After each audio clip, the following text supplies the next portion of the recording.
Hello, everybody, and welcome to another presentation of the ECL Elite Division, presented by Wilhelm, of course.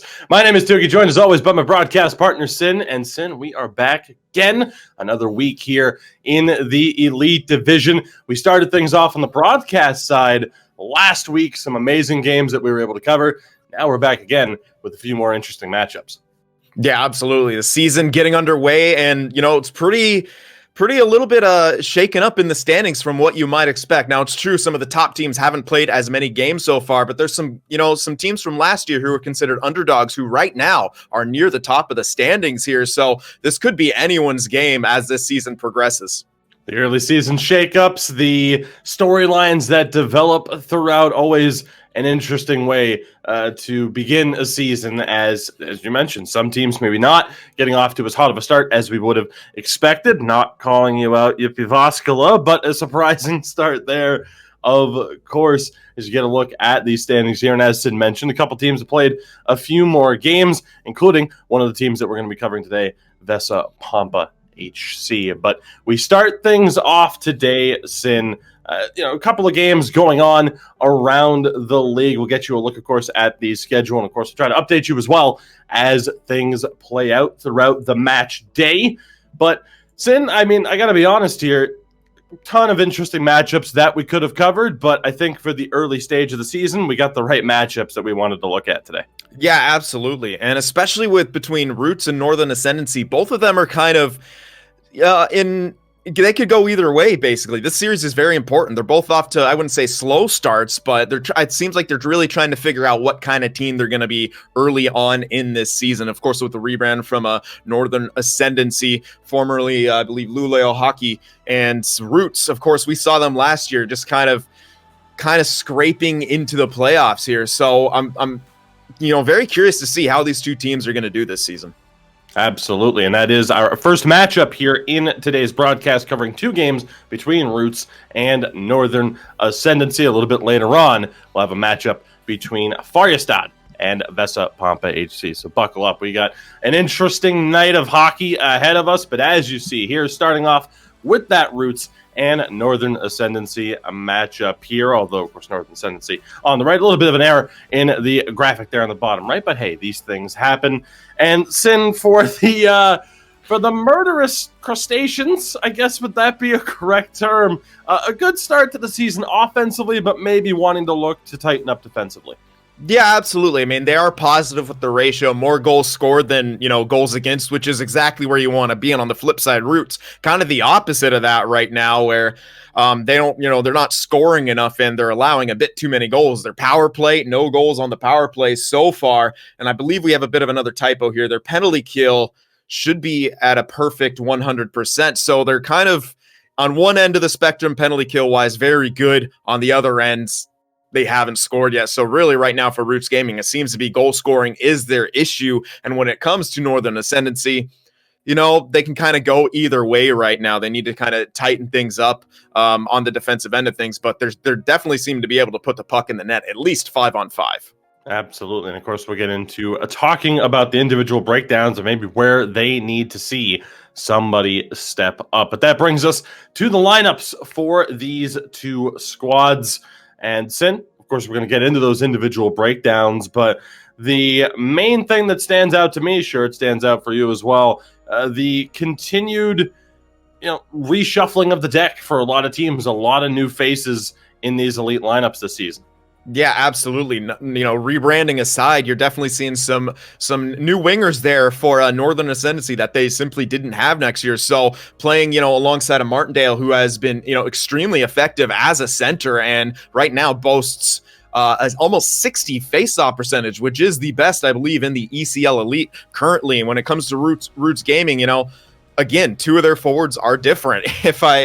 Unless that's just a name change, but there's a lot of turnover here from game to game, from season to season here. So it's going to be interesting to see how the chemistry shakes up right now. Early going, it seems like Roots is still trying to figure that out. Now, how will they do against Northern Ascendancy? That remains to be seen today.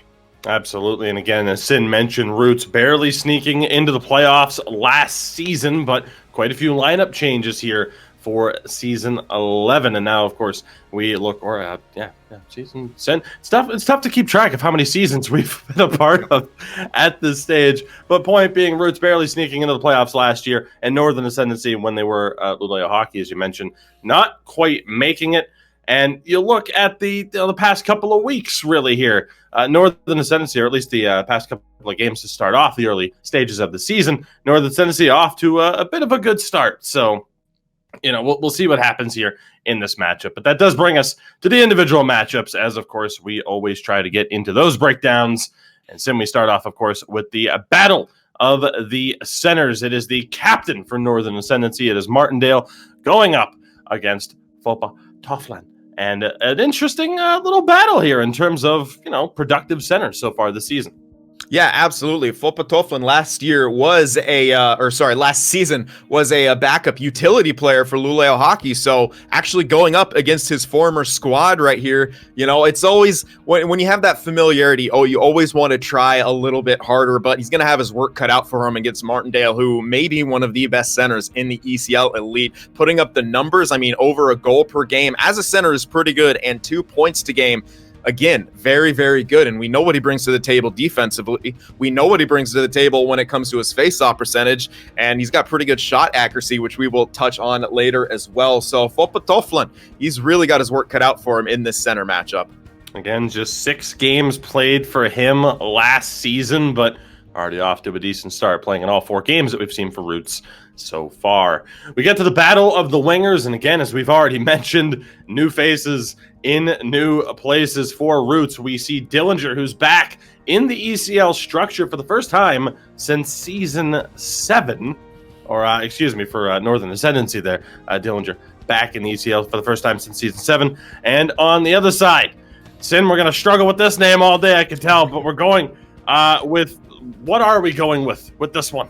Eagleson, I guess. That's the closest I can get to it. We're going to have to brush up on our Finnish pronunciations once again. It seems like every new season presents new challenges for our interesting English-speaking tongues here. But, his numbers, both of those wingers, 10 points, 11 points respectively, that's the kind of production that you want to see early on from new additions to a lineup. Nothing wrong with what they're doing so far. And over on the other side, we know him very well. Migo Buna, a slower start, I'm sure, than he would like. Same thing for Satapoika there. Both of those wingers really getting off the slow start. So we're almost seeing like a battle of the opposites here. 2 guys who have gotten out of the gate strong against 2 guys who really need to pick it up here if their team is going to win some games and put themselves in the hunt for the playoffs. Absolutely. And again, with those new faces, we're going with Weagleson, I suppose. It's going to catch you off guard. Like you said, it's new curveballs every season. Just when we build up that confidence, there's someone to rock it. Only played 2 games last year with Vesa Pompa, so new to this role at this stage. And Satapoika as well in the Pro Division, our second tier last season, but did play for Roots 2 seasons ago, which interesting how he is back in the lineup now. That brings us to the battle of the defensemen, and for Northern Ascendancy at this stage, another interesting duo here as we start off with Tunkalia, I suppose. Sim, we're going to get this down. It's a rough start, but we're going to get it to go. Played in the light division last year, our 4th and lowest division. Also played as a forward, and he is alongside Totali, formerly of Färjestad. But on the flip side there, ever present for Roots as we see Sile and the captain of the team, Tonski. What stands out for you? Well, when it comes to defensive pairings, chemistry definitely helps a lot. Tonski, Sile, they're both, very comfortable with each other and putting up some good production to actually seemingly outscoring their wingers, or in Sile's case, actually tied with the highest producing winger. So kind of goes to show you just what situation Roots is in right now. They have the familiarity on the back end that's helping them. The forwards, they really need to get going here. And on the other side of things, similar production. We know what Totali can do. Tunkalia, it's, maybe a bit more to prove. You mentioned he played in the light division. That was also as a forward here. So it's a big jump up to the elite division and to be playing as a defenseman as well. Definitely has a lot to prove. Pretty good start so far, though. Yeah, absolutely. The 2 assists in 2 games, about as much as you can ask for from a defenseman that is new to this division. And last but not least, of course, we get to the battle of the goaltenders as we see Supreeks going up against Kazu, we do believe. And Sin, another interesting story with a new addition to a team. Yeah, absolutely. I mean, Kazu was in the pro division last year with the Clumsy Penguins, by the way. Love that name. And you know what? He's getting off to a decent start right now. He's been kind of splitting time with Swag, who we're well aware of. But so far, Kazu has the numbers. He's got the, that 80 save percentage, what you kind of want to see when it comes to EASHL. That's kind of the benchmark for a solid goaltender. If you could put up that 80 save percentage, you're right where you want to be. Now, again, very small sample size here. But so far, so good. He's getting another chance here against Northern Ascendancy. And speaking of which, Supreeks, maybe not off to the best start that he would have wanted to get off to, but putting up decent numbers and, getting the wins. He's got the positive record. He's getting the points that you would probably want to see out of him. 5 points for his team in those 4 games played. Maybe wants to get those personal numbers up again. But again, you're going to need that 5-man defensive commitment. And at times in the past, Northern Ascendancy has been able to do that. However, this year they're seeming a bit more, offensively conscious, and on the flip side, they're allowing a few more goals as well. So we'll see if Supreeks has it in him to steal a game or two in this series.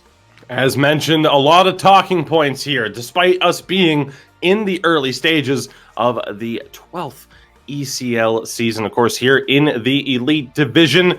As we move forward here and get you ready for these 2 set of games, or the ECL 11, we do suppose here. Sin, I'm having a hard time keeping track. Like I said, between the few seasons that we've had here, multiple different things, it is what it is. Regardless, as we continue to prep you for these 2 games, again, home and home between Northern Ascendancy and Roots, let's get down to the keys to the game. We're going to start off with Northern Ascendancy, and Sin has already alluded towards it at this stage. We start off Good Eye Sniper, an incredible start to the season for new addition Dillinger, and of course Martindale, as Sin kind of alluded towards. Not just the face-off success that he's had, both of these 2 players, 50% shot accuracy, scoring on every other shot through the first 4 games.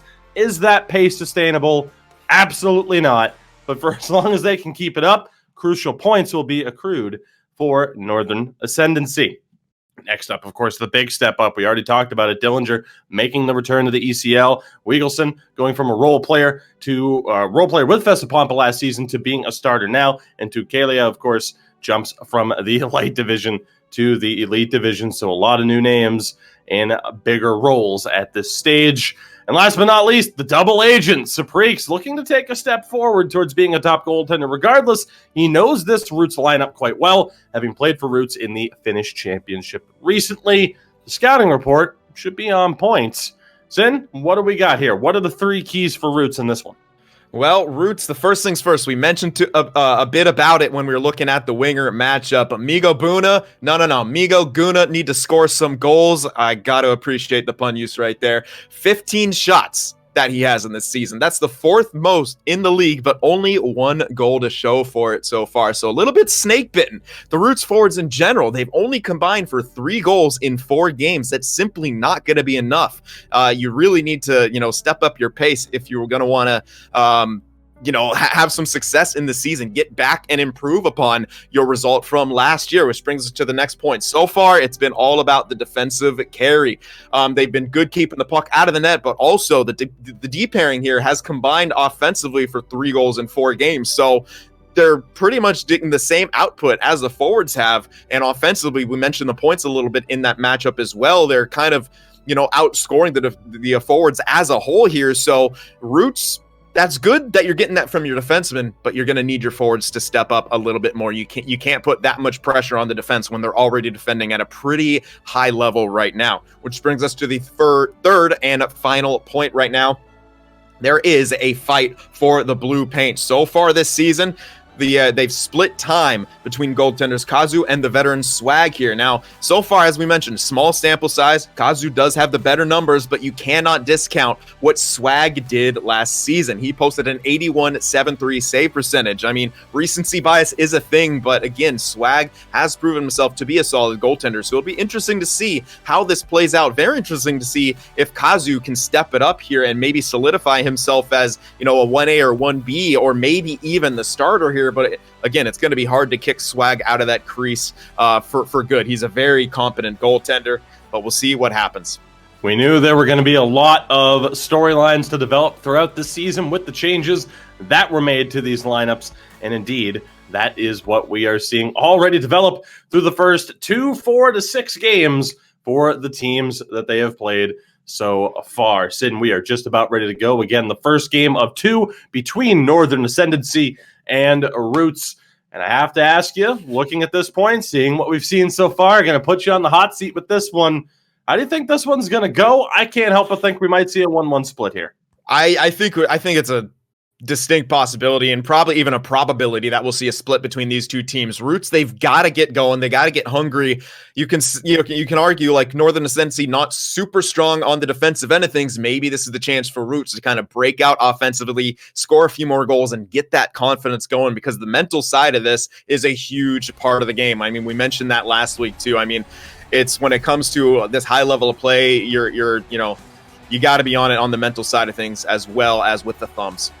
Absolutely. So again, ECL Elite Division action presented to you by Wilhelm, Season 11 underway, and we are just about underway with this game. Excited to see how this one plays out. We thank you for joining us. Buckle up. We got a long way to go in today's broadcast, and we start things off with a very interesting matchup between two teams who are absolutely gunning for those playoff positions this season. Puck drop underway, and here we go. Of course, it is Roots in the white and green. Northern Ascendancy and those lovely options. Couple of chances there off a quick pass. Nearly developing in Northern Ascendancy. Being pinned down just a little bit. Early chance in front, and a big glove save there by Supreeks.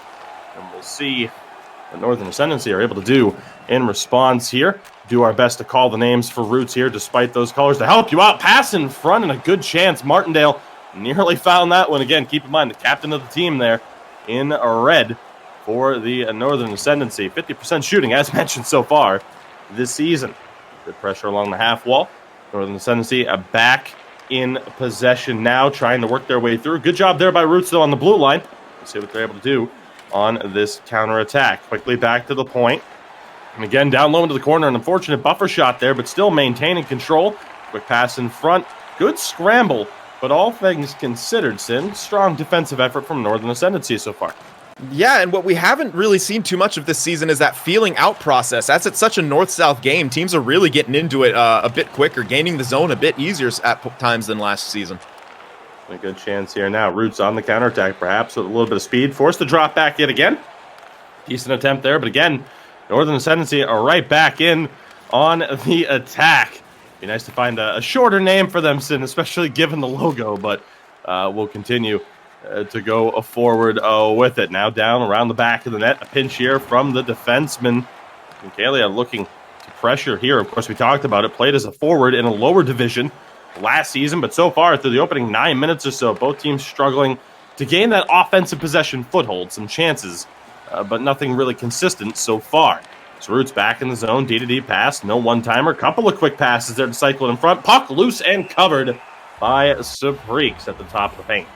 Yeah, really good job from Northern Ascendancy here to kind of be boxing out, keeping Roots away from those high percentage scoring areas. And when the puck gets there, there's 3 of those beautiful purple greenish jerseys there, as well as the goaltender smothering that. So while they are gaining the zone with a bit more ease, neither team really able to get those high quality chances. A chance there as he was trying to hit Uligelson, gutting up the middle. He would have had a pretty good break, but as we can see now, an interference call against Roots Gaming, which will put Northern Ascendancy on the power play. A big chance for them here to go up early in this first.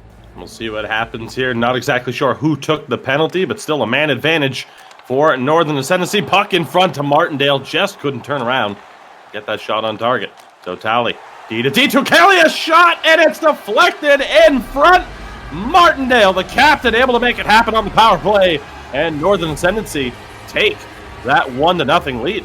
And well, that'll do, just help out that shot accuracy percentage even more right there. Another goal for Martindale, proving why the captain should always lead by example right there. Huge goal. Great job to just put that puck on net. So often, sometimes, especially early on in the games, we see defensemen want to pass, want to try to get it back down low to the forwards. But Tonkelia right there making no mistake, just throwing it on net. Deflection, goal, no chance for Kazu right there, and an early lead now for Northern Ascendancy.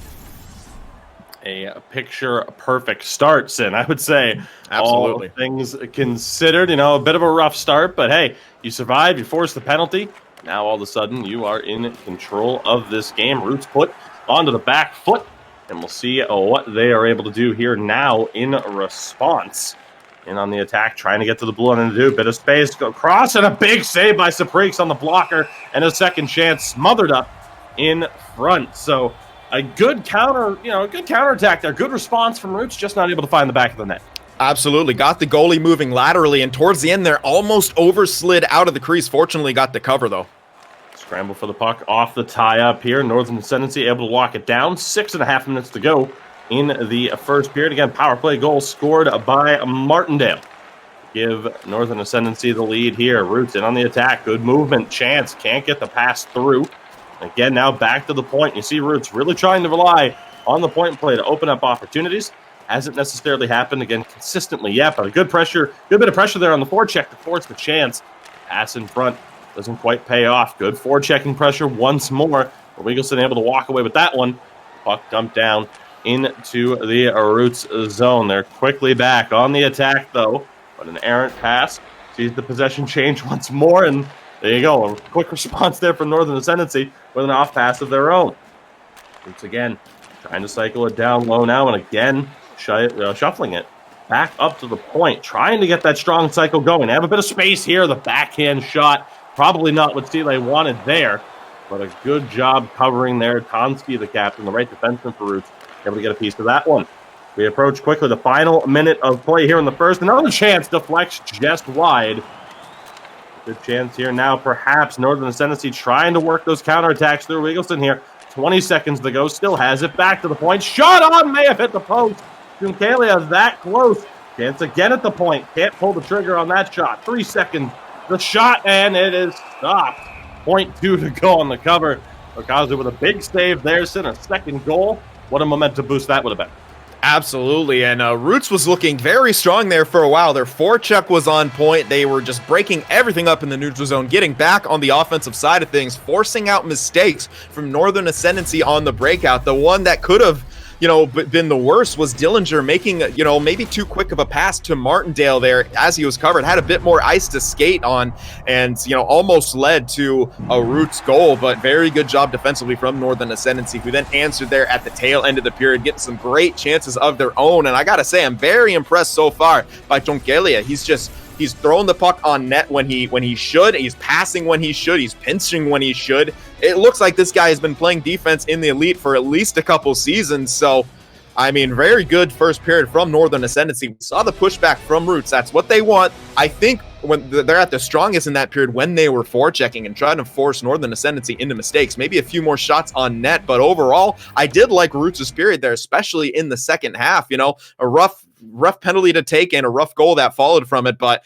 it's just one of those, deflections you can't really do too much about. But if you're Roots, maybe not 100% happy with that period, but it's not the worst period in the world. You can definitely answer back here in the second, which I think they will do if they, realize that forecheck was their key to success. I think they could really pounce on Northern Ascendancy here in the second. As you saw, just 2 shots apiece registered at that stage.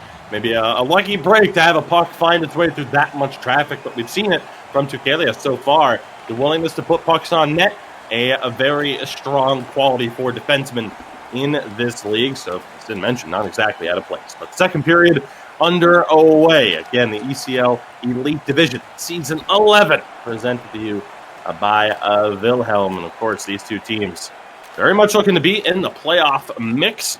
We see how closely competitive this game has been so far, fully expecting that for basically every team throughout the season. But a good chance here for Northern Ascendancy to break through in those duck-like jerseys. Eagleson battling for it down low in the corner. Good defense there, though, from Roots. And they're back in possession. Trying for that quick counterattack. Active sticks at the blue line, though. Prevent it from happening. And then a decent opportunity presents itself now here again. Trying to work through Eagleson on these attacks. Picked up Martindale, shot on. And then every other shot's going in for him. The next one probably will find its way to the back of the net. Absolutely. Pressure here. Yeah, you beat me to it right there. I had that cocked and loaded, but of course you had to say it before I did. Well, great minds think alike, as they say, as Roots back in the zone and again to the point. Low cycle now, couple of options. And back to the point, looking for those shooting lanes to open, and it's just not there. The strong collapse. Great positioning from Martindale, the center, to help lock down the slot. The Roots get the possession back, the puck back, in the action. Fast and furious here. You can see Roots really causing me to get tongue-tied at this point because they're trying to move the puck so fast. Perhaps a little bit too fast, though. They keep possession here. The opportunity shot on the rebound, not there. Great job by Tukalia, the positioning there. Fortunate bounce off of him, but you got to be in the right place to get a bounce like that. As nearly 9 minutes are gone through the second period here. And again, send to that point. Roots moving the puck a little bit too fast, or am I just not able to keep up with this action today?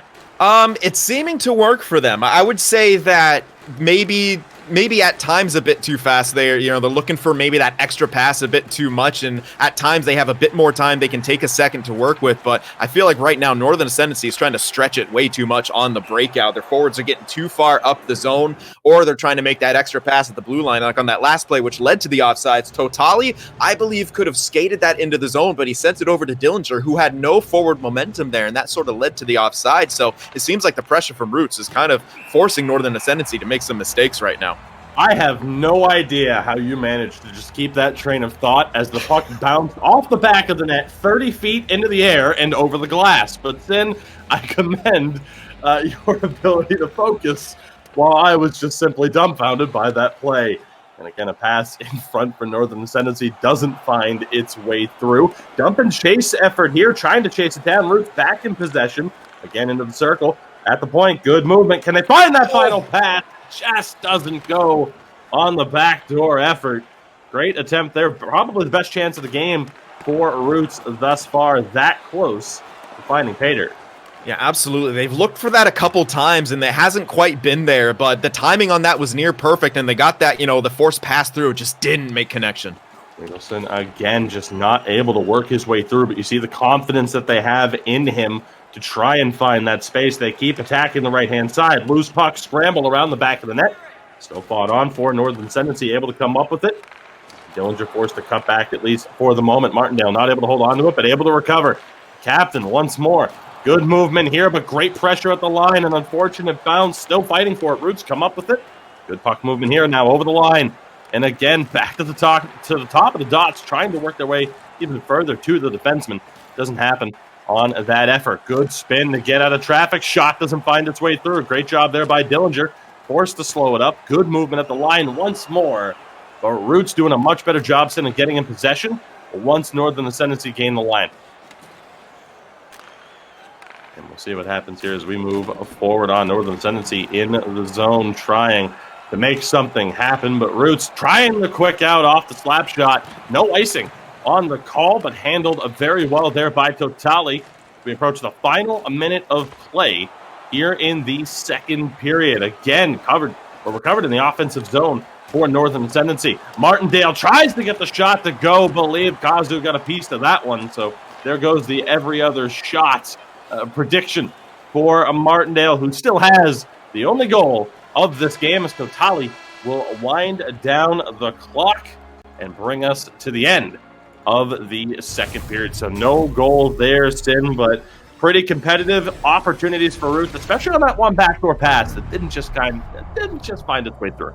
Yeah, absolutely, and a tenuous lead right now for Northern Ascendancy, who Roots is they're getting their chances, they're putting the pressure on, and as this game has kind of gone on, they're really starting to take the advantage. But at this point, it almost feels like some frustration is starting to set in. They're a little bit antsy at times. There's a couple instances where Roots Gaming forward was trying to grab the puck and skate to the up the ice with it, but they just didn't quite get close enough, or maybe just didn't quite get the animation for the puck pickup, which led to, longer time in their defensive end, and more time for Northern Ascendancy to get some more offensive chances, burn some more time, in their defensive end. And, if your Roots right now, to go fast, I think at this point you might have to take a step back and go a bit slower. As I said, they're kind of pressing a bit. Only one shot in that period. Yes, you're getting some good time, you're getting some good chances, but they had two opportunities for breakouts, and then on the flip side, break-ins where they just didn't get the puck pickup because they're so concerned about getting up the ice fast, maybe splitting the defense or just flat out beating them, that they missed the puck right there. So Roots maybe just need to slow it down a tiny bit here and be a bit more precise on some of their plays, and they might be able to get one by here. It's still only a 1-goal game. A bounce is all it takes.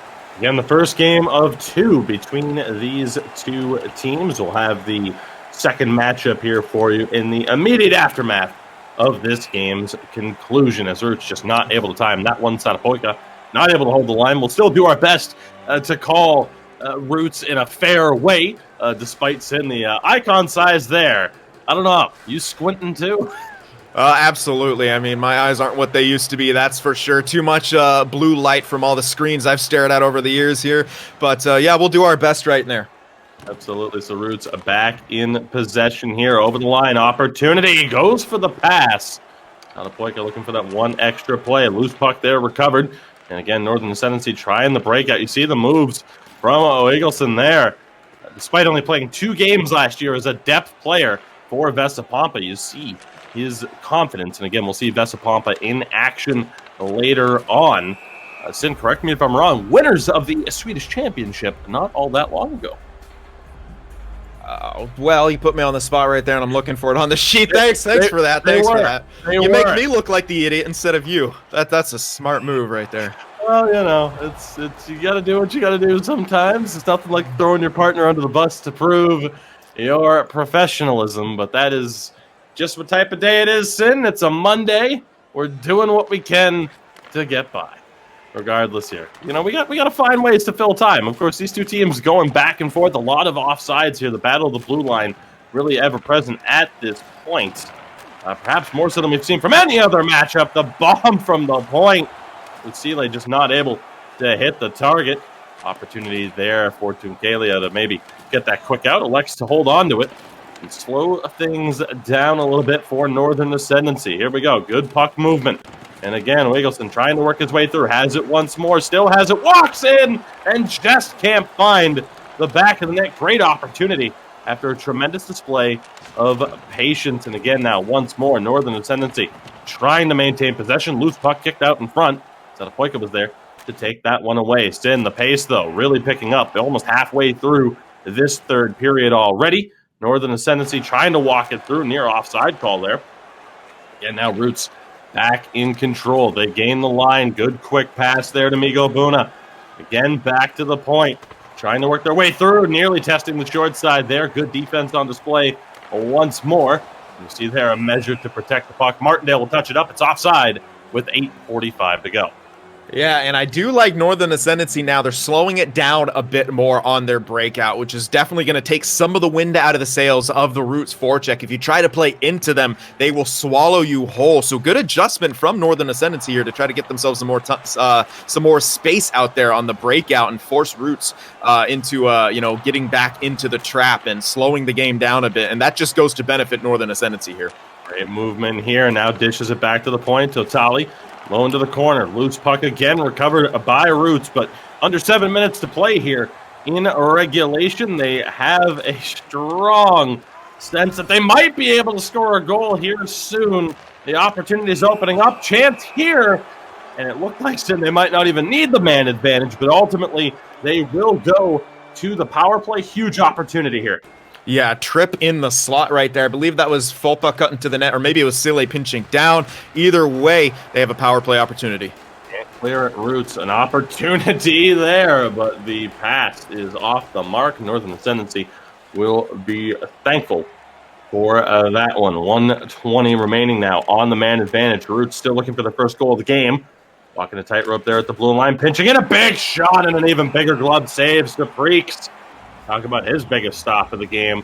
That one keeps this at a 1-0 advantage for Northern Ascendancy. 5 minutes to go again in this first game of 2 between these two clubs, but a jump on the draw. Big chance for Roots down low in front, and they score on the power play. Sim, a crucial mistake there made in the dot, and it was Tomsky, I do believe, and indeed it was, able to find that pass down low. Great finish right near the post, and Roots have tied this one up. Yep, and exactly what Roots needs, and Migo Buna, the one who tucks that home. You know, he's been struggling to score early on there. That's a huge goal, and in this game, it's very rare that we get to say this, but 2 goals in the game, both of them scored on the power play for either team right now, and the game is tied 1-1 here late in the third. Roots, they're not done, though. Dump and chase, they're going to look for more. Correct me if I'm wrong, Sin, on this one, but Satapoika with that goal. I do believe. Might have been Migo Buna there on the short side, though. Struggling with the colors and the size of the indicator. Martindale gets it. No call on goalie interference. I actually think that was Eagleson able to take that one away. And no, it's Dillinger. Sin, crazy things happening. Tough to keep track of the action, but Northern Ascendancy get it right back. New Martindale threw the backhand on net. And ultimately, Roots are going to be frustrated with that one. The tie game is gone in a matter of seconds. Absolutely, and it's just a bouncing puck. It even hits the Northern Ascendancy forward in the leg right there. I can't tell who that is from the replay. As you said, everything happened so fast you couldn't even really call it, but 2-1 now. Northern Ascendancy take the lead back, and just kind of a broken play goal that leads to a bounce, and very fortunate for Northern Ascendancy, and Roots have got to be a bit frustrated after that, but there's still time left. 2 minutes to go, and Sin, they scored on the man advantage. They'll get another one here.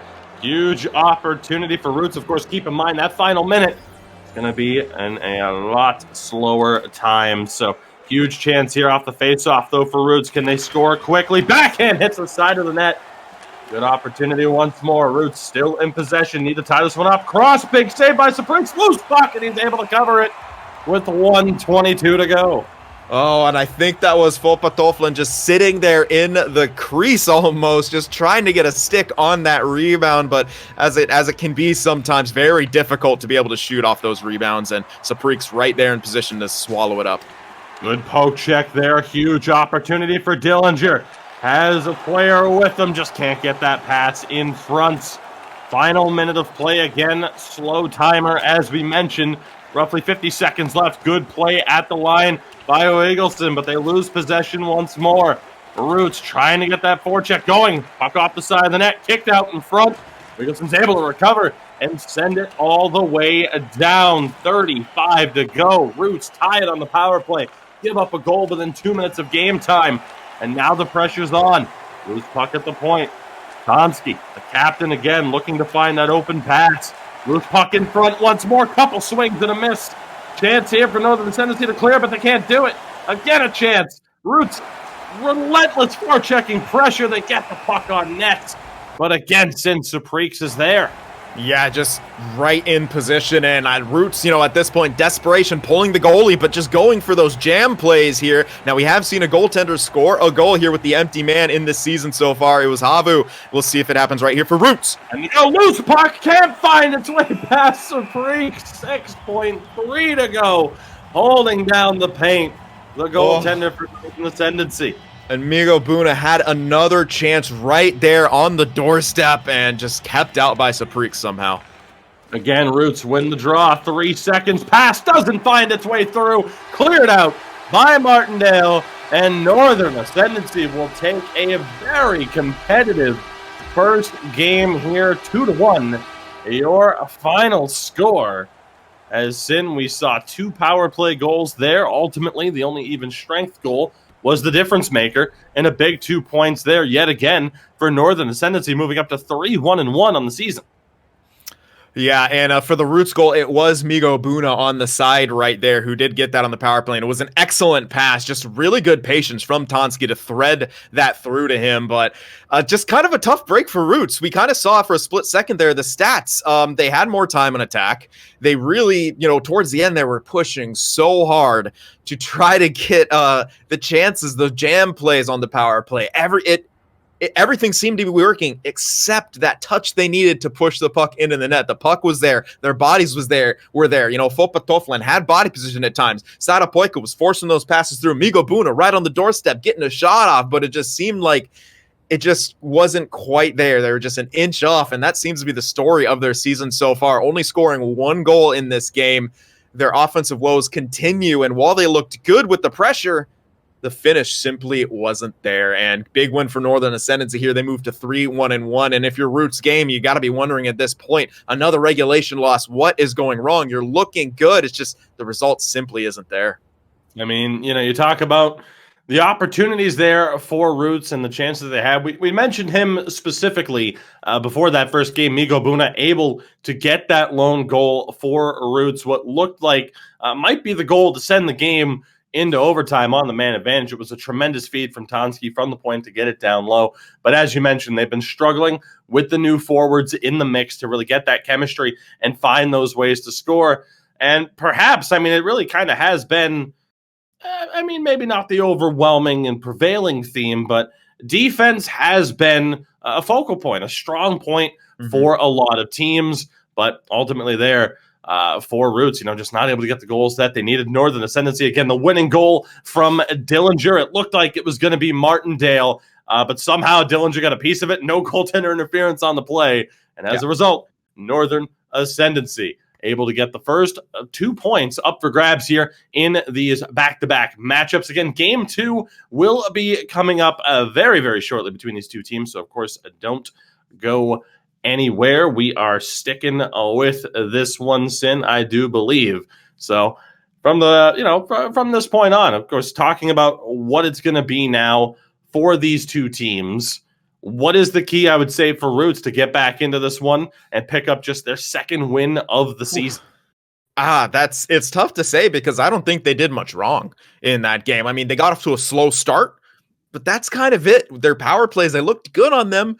I don't know, maybe a few more shots early on. But other than that, I can't really say they had a bad game. It just didn't fall their way. But if you're 1-3-1 as Roots is now, it's like at some point, you know, just saying that over and over and over again is going to go stale. It won't have its impact. At some point, you have to address, okay, what is going wrong? Why can't we bury these pucks? Do we just need to slow it down a bit? Do we need to maybe simplify a bit? Because as good as they look and as tight of chances they're getting, like I said, it's just a bit off right now. They're just not able to get that last, stick on it to go into the net. And if you're Northern Ascendancy, pretty fortunate way to win it. And at times it seemed like you were overwhelmed by the forecheck of Roots Gaming, but similar thing. When they slowed it down and simplified, they looked extremely good. And throw pucks to the net, throw pucks and bodies to the net, get a stick on it. Sometimes it's all you need to get a game-winning goal. And it worked for them in that one. They're definitely going to have their work cut out for them here in the second one because Roots, after that game, they're going to be pushing even harder to get the offense going. Absolutely. So again, the second matchup of this early series in the early stages of the season coming right up between Roots and Northern Ascendancy. We'll talk a little bit more about Northern Ascendancy after their victory in game 1. After just a quick moment with our wonderful sponsor, it's Wilhelm.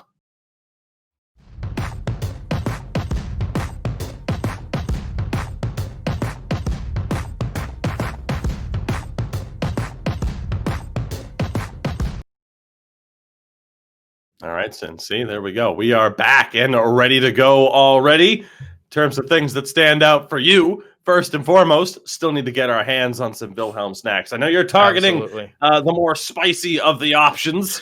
I will allow you to enjoy that. We'll take the second option, I would say. But of course, some wonderful wallpapers available as well at NHLgamer.com. Sin, what do you got to add? Not too much, man. You're the plug guy right here. I just have to look good, and that's all I do. I mean, that's my thing. No, absolutely.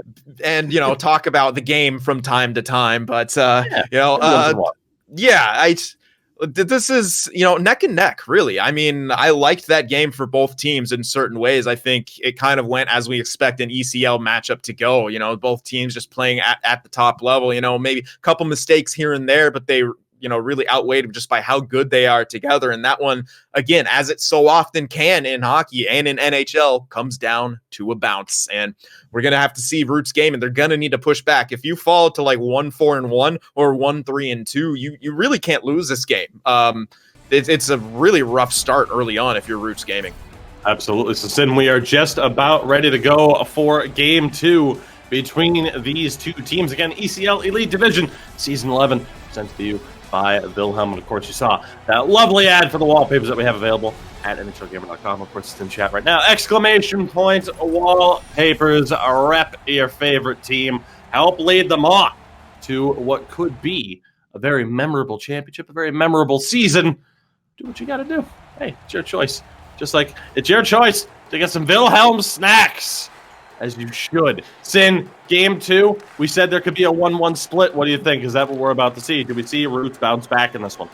I think they absolutely can if they played as they did. All they need is another bounce or so to go their way, but also, try to tighten things up in their offensive zone. What I mean by that is just a few more better passes. They had a couple ones that just kind of went awry when they had the power play, and it really slowed down the momentum here. So we'll see if they can clean that up in this second game. Roots here on the attack in the black and green. Northern Ascendancy in the white. Huge hit there. Sin looked clean to me. That's going to result in a 2-minute man advantage here for Roots. Yeah, the threshold this year for boarding seems to be a lot lower. I'm not too sure if that's what the call is. It might be chart, but I'm assuming that's boarding because that's happened to me, and it's incredibly frustrating when it does happen. But nonetheless, it's a power play opportunity for Roots. Again, that same play attempt there from Tonski.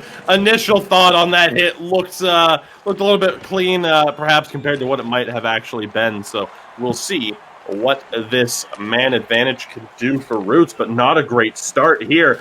Dillinger and Martindale going to work and trying to kill as much time as they possibly can. Totali forced to back out of that one as Roots back in possession and in on the attack. Migo Buna, the lone goal scorer from that last game for Roots. The shot and a glove save. Stile nearly able to pick that corner. But we have seen an incredibly strong glove hand from Saprik so far today, Seth. Yeah, an excellent patience right there from Sealy. He was looking for that, kind of backdoor feed that they scored on from last game. And when that wasn't there, he just ripped it, as did Tonski right there. Near opportunity for Roots. You go, Buna again, a shot there. He almost had the deflection in front. It's a good opportunity here, Sydney. You talked about it. Early shots for Roots, and that is exactly what we're seeing, even if it was helped out by a fortunate penalty. Now, 12 seconds to go on the kill. Roots do win the draw. Good cycle movement here. Now down low in the corner, and again back to the point. Back to even strength here, though. Empty net. There's going to be a follow-up penalty. The Roots might still be able to get something out of it. The board play takes it away. So Stan, Roots get a couple of good opportunities, and now we see another man advantage as it is Tukelia going to the box there for that bit of contact.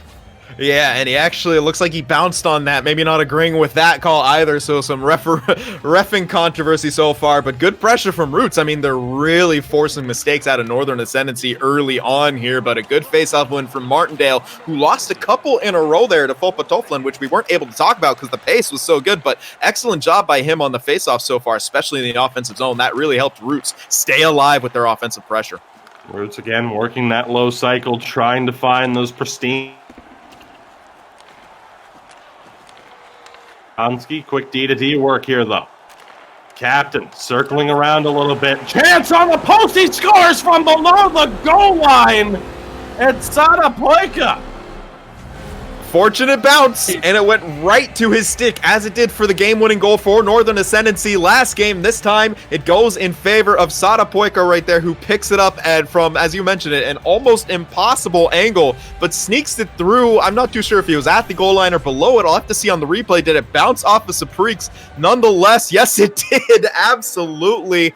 What a fortunate break for Roots, but I mean, I'm sure they feel a bit vindicated on that one after last game. And I am having a PTSD moment here. The amount of times I got to see Thomas Vanek score a goal like that against the Bruins still haunts me to this day. Tremendous flashbacks there. Sada Poika able to give Roots the early lead off the second power play opportunity. We'll see how Northern Ascendancy are able to respond. They responded very well in that first game to a power play goal from Roots. Again, the winner from Dillinger. But ultimately here, good defense there from Roots in response, shutting things down, not wanting to make the same mistake. Yeah, absolutely. And so far, Roots are playing a near perfect period. They haven't let Northern Ascendancy really get into their zone besides that brief amount of time when Northern Ascendancy was on the penalty kill. But yeah, picture perfect start for Roots right now. Almost a great board pass to Amigo Buna right there, but a good intercept by Hugh Eagleson. And again, an opportunity here off the turnover. Tried to find Martindale in the back pass. A shot on rebound, and he scores. That's Eagleson able to find the space. And Sin, yet again, Dunkelia's willingness to just throw pucks on from the point pays off. Simplify. I mean, Thoreau said it best. Simplify, simplify. That's what you need to do sometimes. As a defenseman, just throw the puck on net, and it works to perfection right there. Two of the newer additions to Northern Ascendancy getting in on the scoreboard to tie this one up. And a rough rebound if you're Kasu there, but that's a smart shot once again, aimed perfectly, and Eagleson right there on the doorstep to put that one home.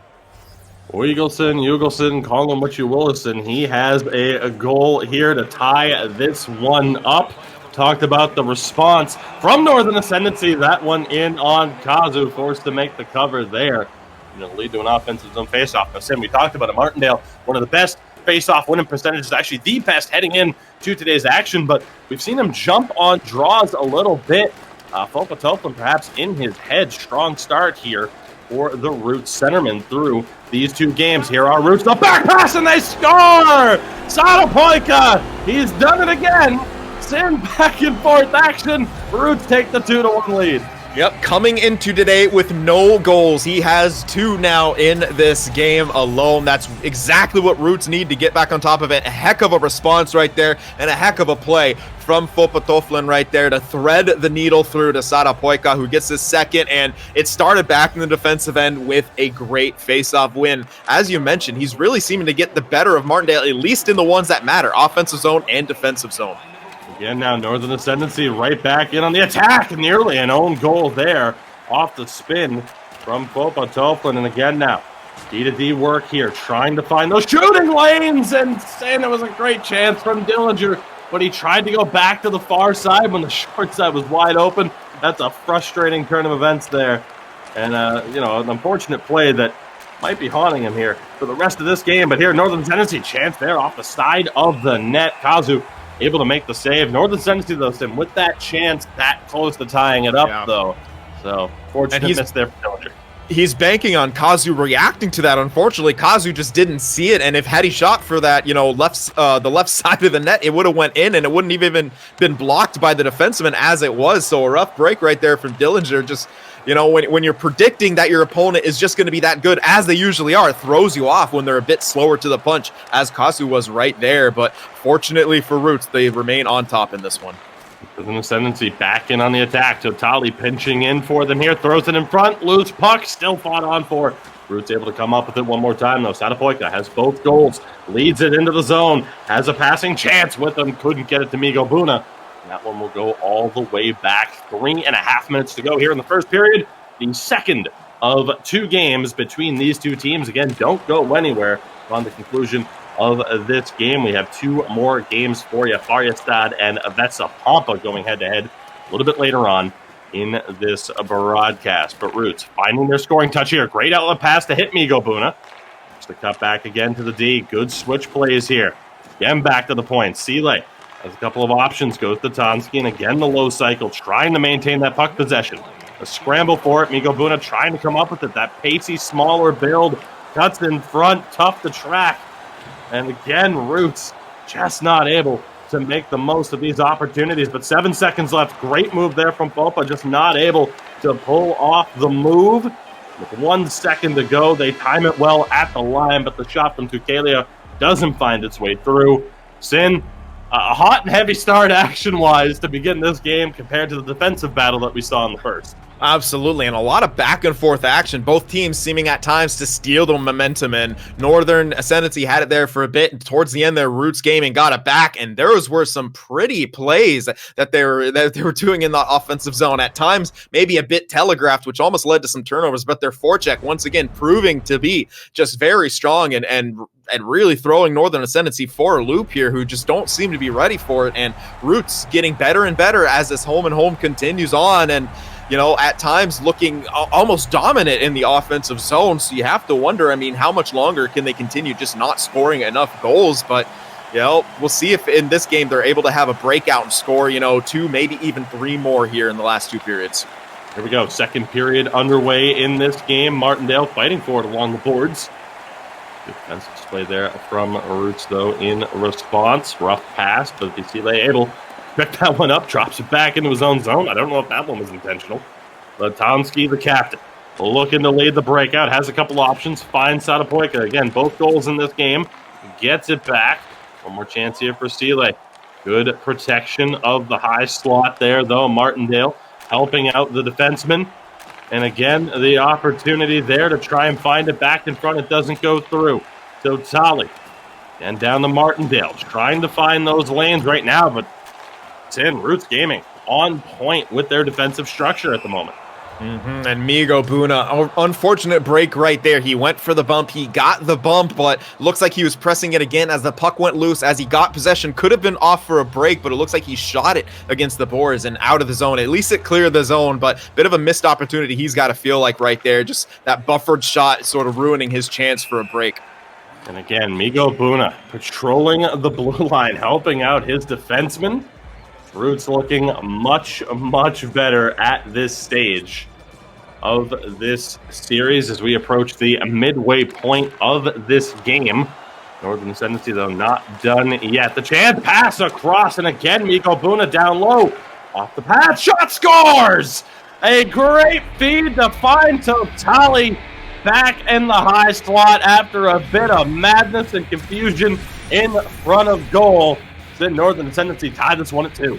Yep, it was an effective collapse from Roots. Just unfortunately, Migo Buna sort of lost the puck in the bubble of his goaltender Kazu right there, which led to a loose puck opportunity. Northern Ascendancy jumped on it, and with the collapse, they didn't pick up Totali moving into that high slot, who just had a howitzer of a one-timer, locked and loaded, which he let go and tied this game up here in the second period. And Roots, once again, they just can't put away this team. Northern Ascendancy just hanging around, and Roots just hard-pressed to be able to get any sort of big advantage on them.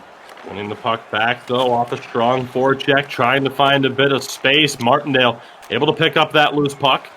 See what Dillinger's able to do here on his off wing. Martindale takes the hit, can't make the play. Roots back in possession one more time. Now tied at 2 apiece.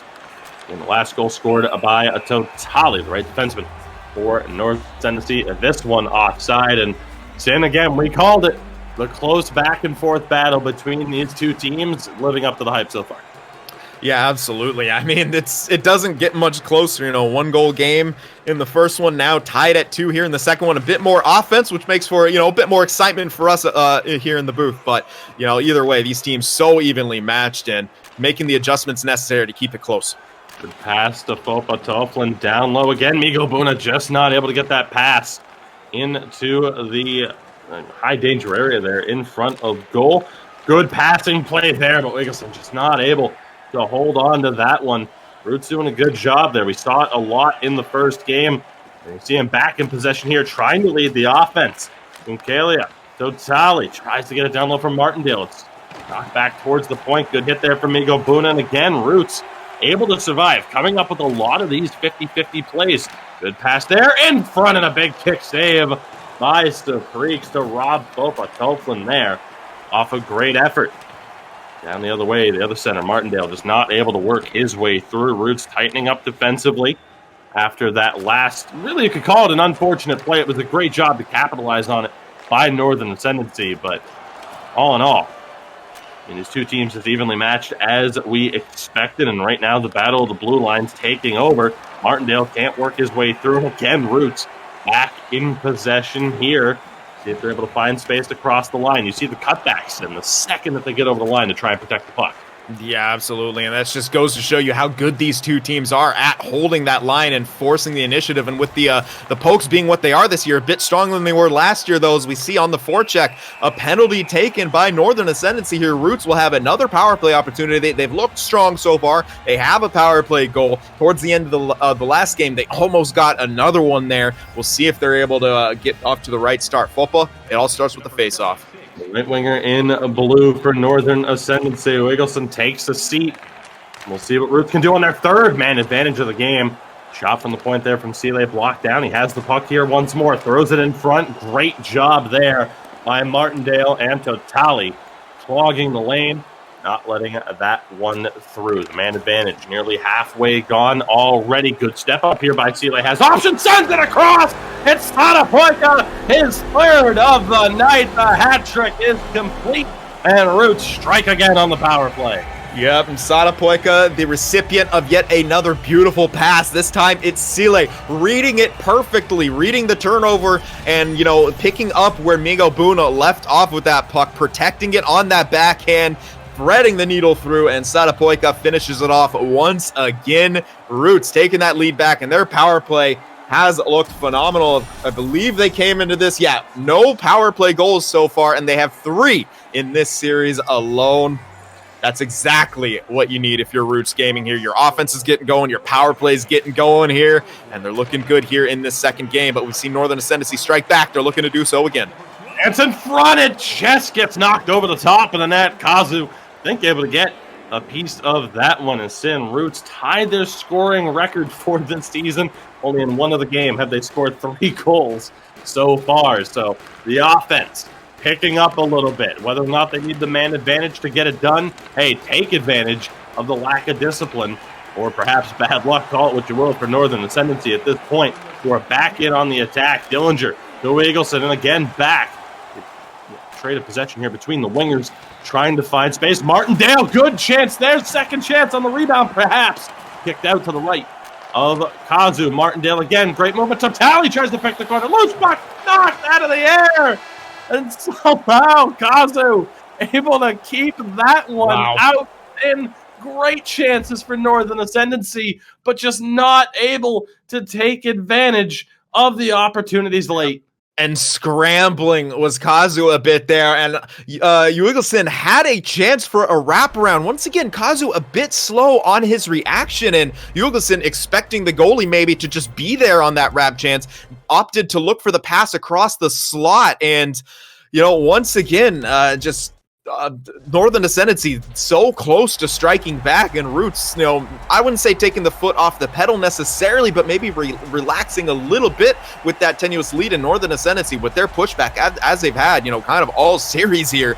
Almost tied the game up there, but it is going to take the third period here to decide it. They're still in the aggressive face-off. I'm sure they'll change that ASAP. But they're looking like they're pressing hard. I mean, Roots had the advantage in the beginning. Northern Ascendancy really picking it up here in the tail end of this game. See what Roots are able to do in response here still with that 1-goal lead. But Northern Ascendancy looking like they're going to continue to threaten here. Tunkalia has options, throws it on, nearly found its way into the top corner. Chance again down low, blocked. Wilson not able to get that one through. Sin loving the strategy from Tunkalia, not afraid to just throw those shots on. We've seen it pay dividends for Northern Ascendancy so far in these 2 games. A lot of defensemen afraid to pull the trigger, but we often see some of the best defensemen in this league at this level taking over offensively. Exactly what Northern Ascendancy needs to continue to do. Great passing play there, but too much traffic. Even better defensive display from Roots. Migo Buna, the pass across is offside with just about 5 minutes gone here in the third period. Yeah, good job. I believe that was Totali right there on that side, forcing him with the defensive skill stick to have to try to make a move, which in turn put his team off sides. Chance here, though. Migo Buna drops it back, and again, just a little bit of miscommunication there.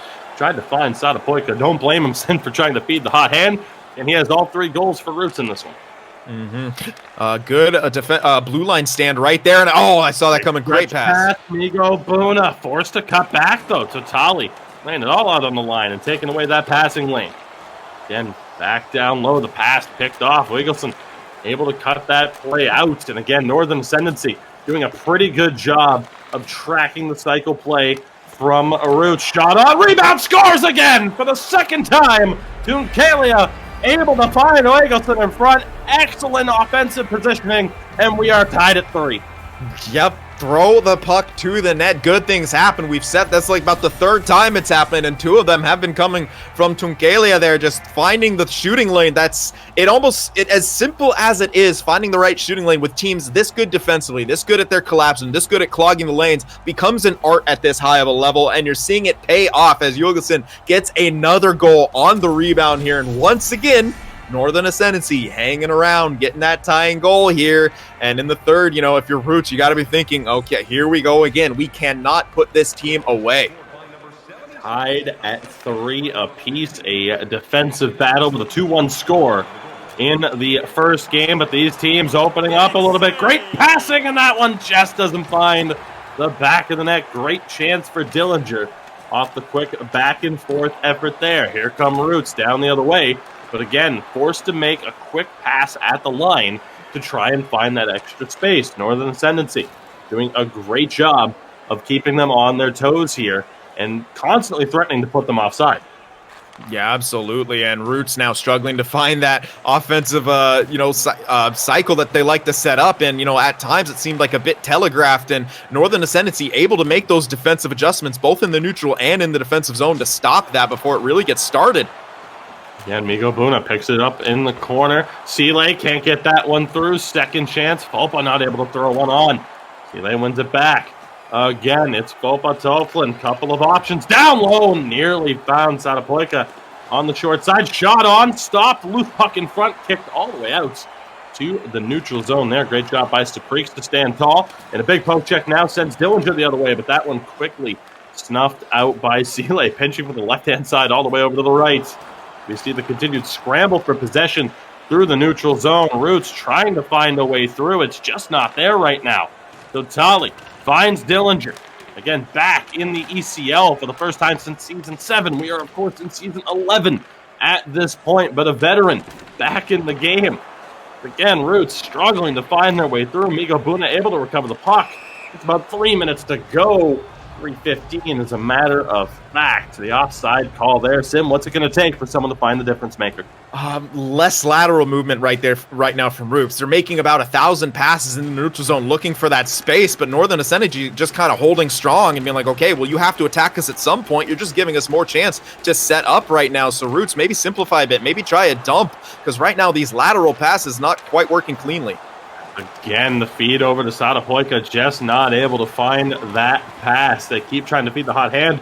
Errant pass there, though, will force the icing. You see, Wiggleston may have been able to win that one out, but a smart move, Sin, I'd say, to rest up and take that extra stamina. Of course, not allowed to call a timeout anymore off of an icing call. So the advantage here for Roots that they can win the draw, and they do. Fopa, again, doing such a great job against one of the top center. Shot rebound was there, but Migo Buna not able to beat Saprix on that one.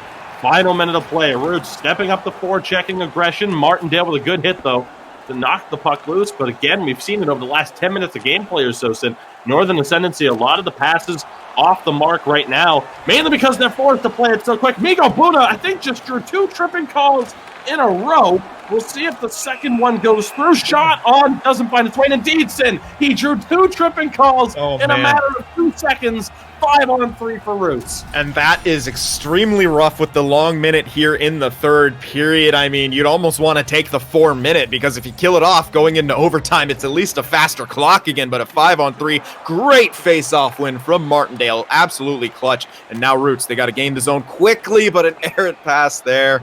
That's about the worst start to a 5-on-3 you can have. A gigantic icing call. Intrigued to see what the strategy is here from Martindale. Probably a tie-up just to slow the puck down and let your 2 wingers, who are now on defense, get back. No, they go aggressive. I appreciate the attempt. Wiggleston's shot doesn't find its way through. Again, Roots on the 5-on-3 chance. Seeley's shot doesn't go through. Loose puck not able to be cleared. Migo Buna dishes it back to the point. Seeley looking, tried to find the backdoor pass. Still fought on for Buna. Over, back again, saved by Saprix. Loose puck, and off his leg with 2.7 to go. A heartbreaker for Northern Ascendancy. And a win for Roots to earn the 1-1 split. Sin, what just happened? I mean, it's a tough situation. Both of your defensemen are in the box for tripping calls, and you have 3 forwards out there trying to kill a 5-on-3. And at times there, they sort of couldn't maintain their triangle, which is what they needed to do to sort of do that. When the puck went loose, they started instinctively as forwards, maybe moving up the ice a little bit, and that kind of gave the space needed for Roots to get the sort of bounce that they needed. Again, it was a lucky bounce, you could say, but it came from them, closing in on them like a pack of wolves, and maybe Northern Ascendancy with 3 forwards out there, not the level of defensive prowess that you need to be able to kill a 5-on-3. And with how strong Roots' power play has been, it was a tough situation regardless. I'm almost speechless at that level of a bounce. Like you said, I mean, you can't say it was totally undeserved for Roots. Maybe not the way that it deserved to go down, but full credit to Migo Buna drawing 2 tripping calls in a matter of as many seconds. And ultimately, that leads to that chance. Again, what was it, 2.4 remaining on the clock. We talked about it for Roots, and can they earn that split? We thought we'd see a 1-1 split, and ultimately we do. Both teams walking away with 2 points out of a possible 4 max between them. And to quickly talk about this before we move into a break, before covering our second series, but you talk about Roots there, much better performance overall. And the key here, I mean, really for them, that power play was incredibly effective, and Satapoika really stepping up. Again, we talked about someone here who was down in the Pro Division, our second division, last season, played for Roots 2 years ago. He's back in the Elite Division with them, and, a hat trick there, but probably not the goal that's going to be discussed here, as, again, we get another look at this heartbreaker for Northern Ascendancy. And, again, off a leg and then kicked, and, again, trying to watch it. A pass attempt, incidental contact off the skate, goes through a skate from the looks of it, poked off the goaltender and off of a leg. That has to be my gosh, goal, and not in a good way that I have ever seen. I mean, it's kind of fitting that both of these games sort of were decided by a weird bounce, but that one, it doesn't get much more weird than that. Just a cluster of weird things happening, and just that's what you need to do if you're Roots on a power play like that. Those jam plays, we saw them doing that in the first game, just kind of going for those sort of jam plays there. What a poke that turned out to be. I think just trying to poke it towards the net. It took a few weird bounces, pinball-esque, and goes into the net. A heartbreaking way to end it, but discipline, a huge factor for Northern Ascendancy in that one. I mean, that was too many penalties to take, especially with Roots' power play coming into it with no goals, getting... Isn't that 4 in that series? 4 power play goals, if I'm not mistaken, or maybe 3. The minimum of ridiculous. 3, I'm quite sure. Ridiculous. As absurd as that is. Again, the winning goal kicked in, really deflecting off the leg, but with all the power of Zlatan Ibrahimovic from 30 yards out. Unbelievable. A 1-1 split between Roots Gaming and Northern Ascendancy, as disappointing of a finish as you could have for the latter. But again, as Sid mentioned, a lack of discipline really came back to haunt them. So again, a 2-1 win for Northern Ascendancy in game 1, and a big 4-3 win there for Roots Gaming in game 2. We will be back after a quick word from our sponsor. Don't go anywhere, because up next, we again, for the second week in a row, and it's a treat for us, we get to cover one of the more intriguing teams in the league. It's Färjestad going head-to-head with the Swedish champions in Vesa Pompa. You're not going to want to miss this. We'll be back in just a few minutes.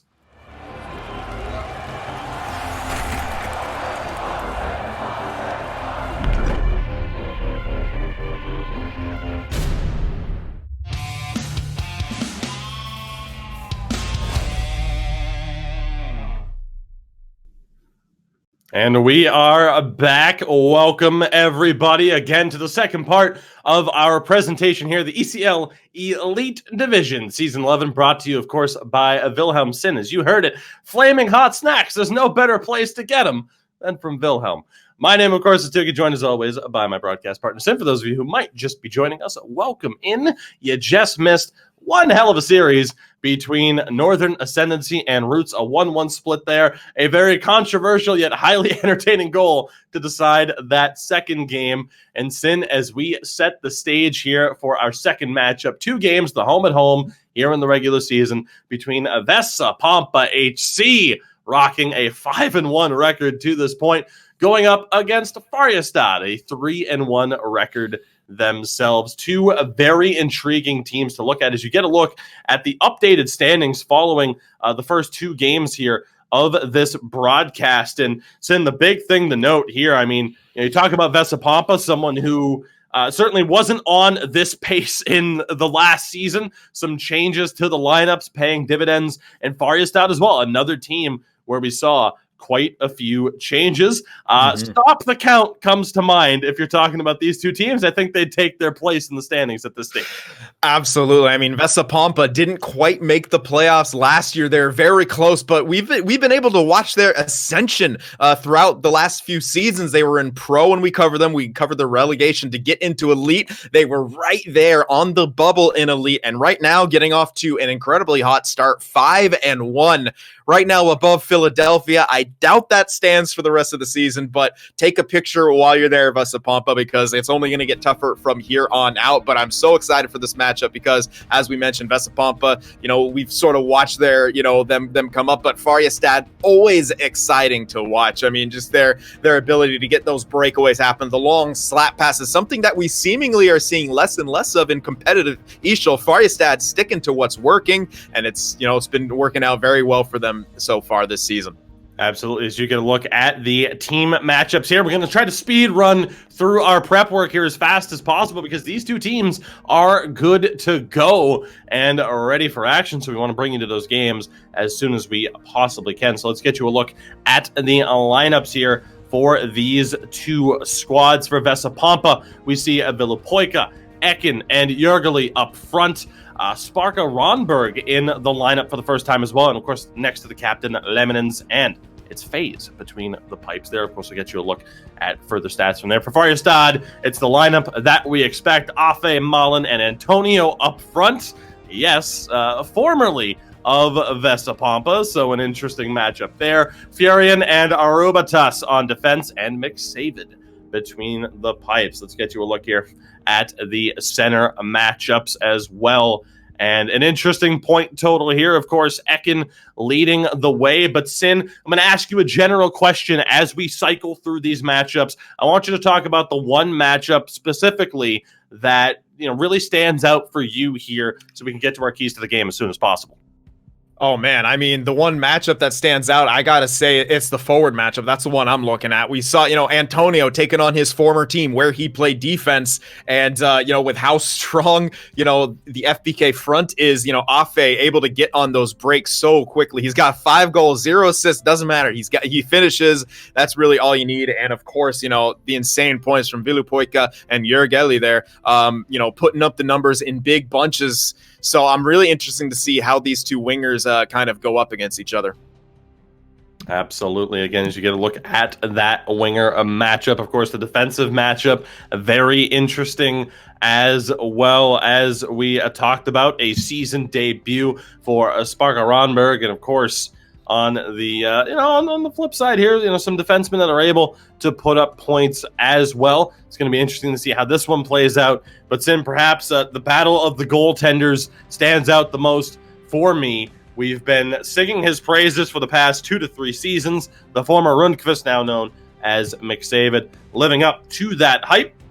On the flip side, it's FaZe, who spent last season in our 3rd tier, the Neo division, stepping up and playing lights out so far with the 2nd highest save percentage in the ECL Elite division, only behind McSavid. But he has played 2 more games, so perhaps even more impressive there. So a quick look at the keys to the game here. I'm going to start things off with Vesa Pompa. The top line chemistry is really what stands out. The front 3 all return for that squad. They're off to good starts. You see top 10s in certain categories from the front three. And then, of course, Sparka Ronberg making his elite debut after playing in the 4th tier light division last season on Hockey Profession. And he had a strong performance in the Swedish Championship as well. He's capable of putting up points and being a physical presence, so we'll see what he can do on the back end. And then FaZe can amaze, and I will boo myself for that. I talked about it, made the big jump from that 3rd tier off of a great performance from the Swedish Championship tournament with the EASHL Lakers, gets this opportunity, and it has been paying off. Sin, with Färjestad, what stands out as we again set the stage here for the first of 2 games between these 2 teams? Yeah, well, the first thing that we've talked about that has been so clear right now from FPK, it's a change in their strategy, a change in the team culture. Last year, they had a top 5 offense, but their defense was second to last. Right now, they're averaging, sort of a mediocre 2.25 goals per game, but they have been absolutely elite, keeping the puck out of the net, 1.25 goals allowed per games. That's an insanely good ratio, one that will continue to get you wins right here, and they're going to have to continue against this Vesa Pompa team. Now, next up is a familiar face, Antonio Manin. We talked about it. He's a former right defense for Vesa Pompa, now up against his former team.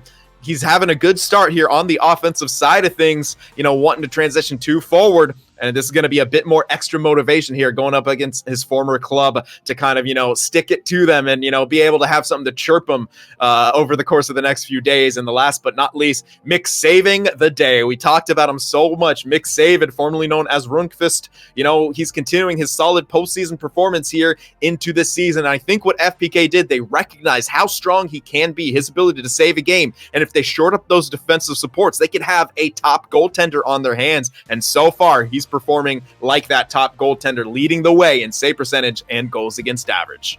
Absolutely. So, Sid, we are just about ready to go. Puck drop just a few moments away here, of course, in the Elite Division, Season 11, brought to you, of course, by Wilhelm. Now, the discussion of whether or not it's the 3rd tier or the 4th tier, we have some players jumping up from the lower tiers, is what is important, and a lot of them don't look out of place, which really goes to show the skill level amongst these lineups. That is the way I'm covering myself for making a mistake that I shouldn't make 3 seasons into this at this point. But, it's a Monday, and we'll see how we do on Wednesday, Sin, because we will be right back here on Wednesday. Can't wait for that. More great action to cover. But for now, I will finish covering for my mistakes by putting you on the hot seat yet again. I've been very good at that in this broadcast today. Vesa Pompa, Färjestad, 2 top 5 teams in the early stages of this season.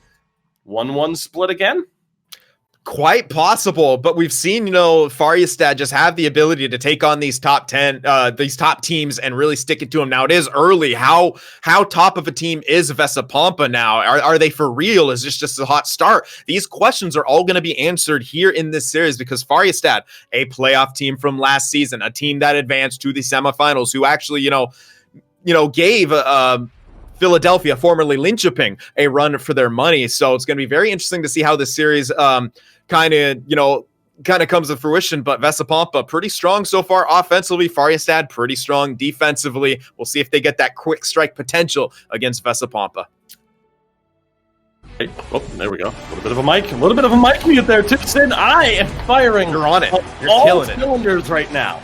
I'll be honest. I'm disheveled. I wasn't gonna call it out. But when one of your best friends on the platform gets partnered, you're a little bit thrown off your game. Shout out to Deke Slayer, by the way, for that. Sin, we are ready to go for this game. Can't wait. As you said, 2 incredibly exciting teams to watch at this stage. Färjestad, known more for their offense last year, turning into more of a defensive club. But they have the 2 small winger builds in Afe and Antonio on the wings. And as you mentioned, dangerous counterattacking potential at all times. Here we go. Game 1 underway. Vesa Pompa in the black and yellow. Black and gold, perhaps call it Pittsburgh Penguins-esque. And of course, Färjestad in the white and green. And right now, the battle in the neutral zone taking over, although a little bit of space here for Laminens along the half wall. Bit of a weak pass. Villapoika is able to recover it. Takes his time. Circles out. Not able to make the play there, though. Antonio able to get a piece of that one. Again, green hat one's off the post. McSavid's not able to get the most of that one. I was going to point out the green icon, the right wing for Färjestad, and Antonio, a defensive convert assembly. Almost saw another own goal there. Who's to say what we're going to see, by the way? Yeah, absolutely. And Vesa Pompa, as they often do, that's always kind of been their strategy. They take their time in the neutral zone, a lot of crossing, a lot of sort of drop passes. That used to be the case a lot with Leemanens and Antonio, and I'm curious to see if it looks like they're trying to employ a similar strategy between Leemanens and Sparken Ronberg, but so far, not able to kind of, gain the zone with much efficiency. But when they did gain it, that we saw that wrap play try to go in. So still pretty deadly, ability for Vesa Pompa to create offense. Tie up off the draw. Loose puck is recovered there by Ekin, and we'll see if Vesa Pompa are able to work their way into the zone. A little bit of forechecking there from Malin, the center of Färjestad, previously known as Misa. And again, Vesa Pompa in control early here. Färjestad willing to invite the pressure, and of course we'll look to beat them on the counterattack. And there it is, Sin. Afe is gone. They're not going to catch him. The chance there does not go, though. Excuse me, that was Antonio on the flip side. Sin, easy to confuse the two small, nearly identical builds, both pacey, and it nearly paid off, but Antonio not able to find the back of the net. Yeah, absolutely, and that's what they look for, that quick strike ability, and that's why I think, tightening up those defensive supports is only going to go to strengthen their output. Sometimes on offense, it seems like when they get those chances, they don't make mistakes. They almost always bury them. Wasn't so on that one, but, FBK could be an incredibly strong contender this year. Yeah, it was a huge save there by FaZe as well for Vesa Pompa. Big forechecking pressure here, though, by Jurgeli, trying to knock that one loose, and he does. Able to get it to Ekin. Bumped off the puck there, though, by Furion, who's able to recover it and settle it down. But again, a huge save for FaZe there of Vesa Pompa. As we talked about in our fourth tier, the Neo Division steps up to Elite this year, and again has been fantastic so far. And that was a phenomenal save against Antonio, as Färjestad look to again work their way into the zone, not able to time it correctly. Sin, I'd still expect, Färjestad turtle up, beat them on the counter. It's the strategy, and it nearly paid off already here in this first period. Yeah, absolutely. And an unfortunate miscue right there from Antonio, not quite getting across the line as much as possible. He got that, behind the back pass animation, which maybe he wanted. Bit of space here on the chance, and FaZe holds the post. Great job to rob Malin of the opportunity. Another chance, and they score! It's Afe in front. Relentless pressure out of nowhere. Antonio able to find Afe on the pass. And Färjestad, the deadly counterattack, pays off there. What an effort from the front three. Goal scorer extraordinaire Afe, who just always seems to get himself in a position to bury one, does exactly that, his 6th of the season. The lone assist coming from Antonio, who, as we mentioned, seems to have no problem transitioning to forward. He already had incredible, offensive prowess as a defenseman. I love the chemistry between him and Leeman. The previous couple seasons, I thought they were maybe one of the most underrated defensive pairings, but moving to forward here, and really, his strengths are just really coming to pay here. So again, Afe with the opening goal there. You cannot give that Färjestad front three too many chances. See what Vesa Pompa are able to do in response. Leemanens tried to go to the point. There's Antonio there to break it up. Afe able to recover it again, has the speed, tried to drop it back rather than throw one on. Go all the way back down to the Färjestad zone, where Furion will recover the quick out on net, forcing FaZe to make a stop. Plays it out to his right, but what a shot. Chance for Jurgeli with space. Tried the short side, just seemed to run out of room. McSavid stares him down. Sin, chances on both sides of the ice here. What a tempo.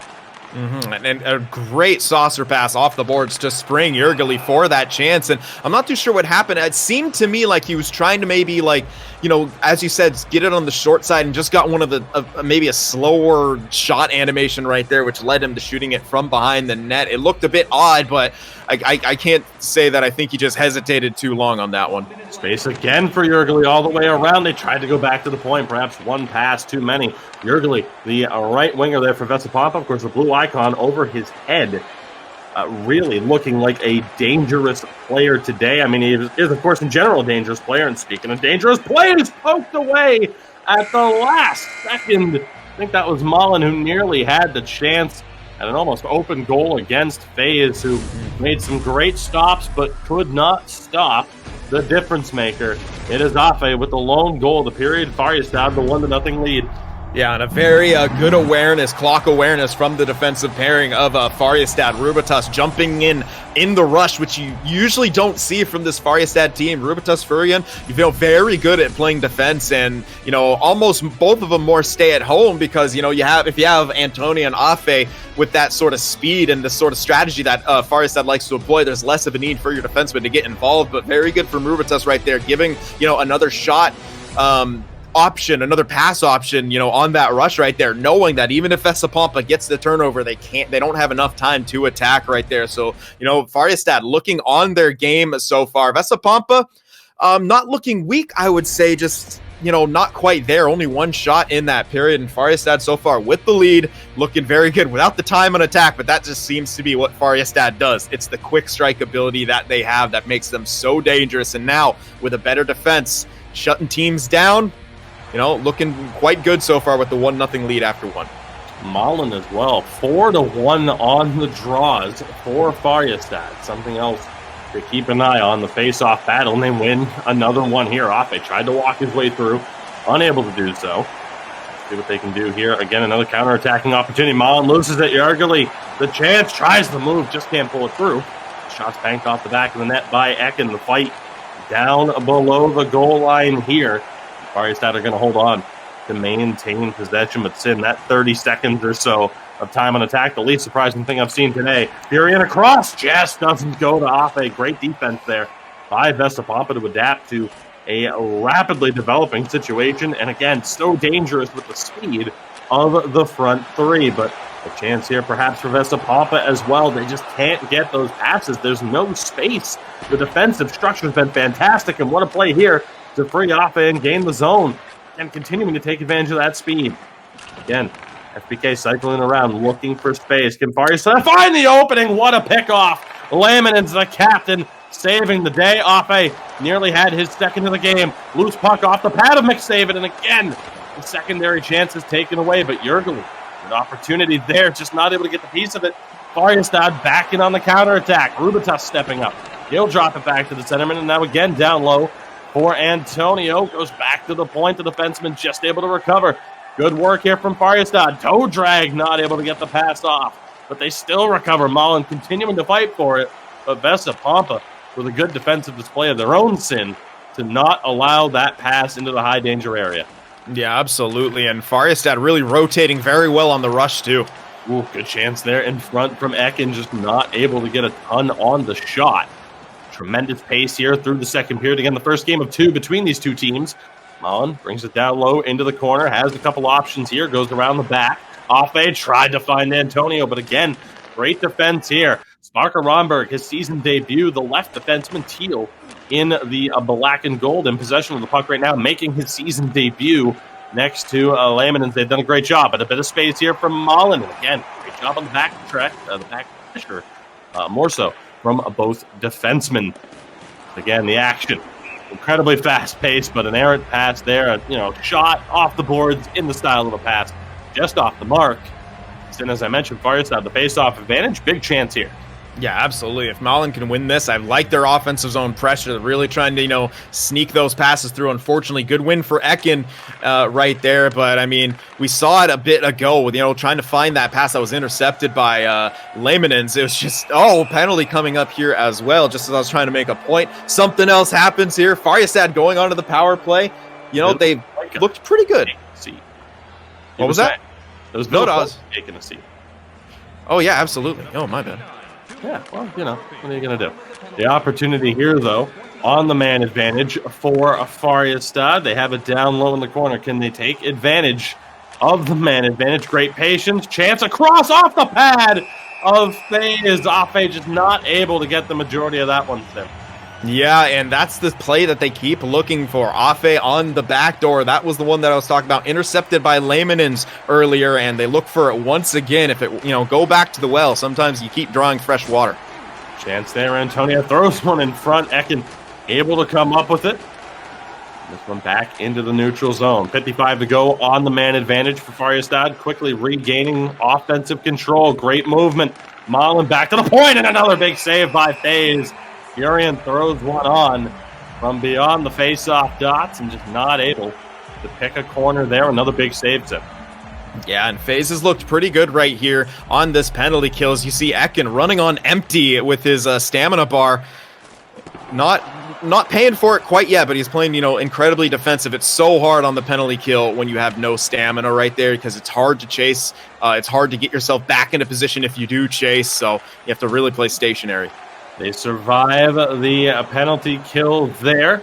Vesa Pompa back to full strength. Casey Villapoica fresh out of the box, good body contact, just not able to come up with possession. Off a burst of speed, that just goes hand in hand. It goes without saying. Down low in the corner, thrown in front, off the pads.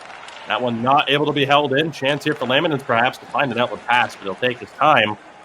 3.5 minutes to go now. Good pass there, Jurgeli. Now Villapoica. Pass probably not where he wanted to go. A self-pass that ended up going through his own legs from the looks of it.